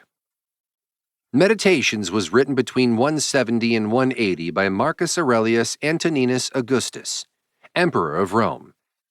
It was translated from Koine Greek in 1862 by George Long. Since then, the way we speak, read, and the language we encounter every day has evolved. Not drastically, but enough that the traditional translation of Meditations can be somewhat difficult to read and relate to. This translation aims to preserve Marcus's original concepts, thoughts, stories, and analogies, but presents them in a more contemporary format. In this way, we can continue to enjoy the remarkable journal entries from one of history's greatest personalities, in a manner that the modern reader can appreciate and relate to. I hope to have done Meditations a service by creating this new translation, and I hope you have enjoyed it. Thank you. This has been Marcus Aurelius, Meditations, a modern translation for 2023 and beyond. Translation by Stan Edwards. Narrated by Duke Holm. Audible hopes you have enjoyed this program.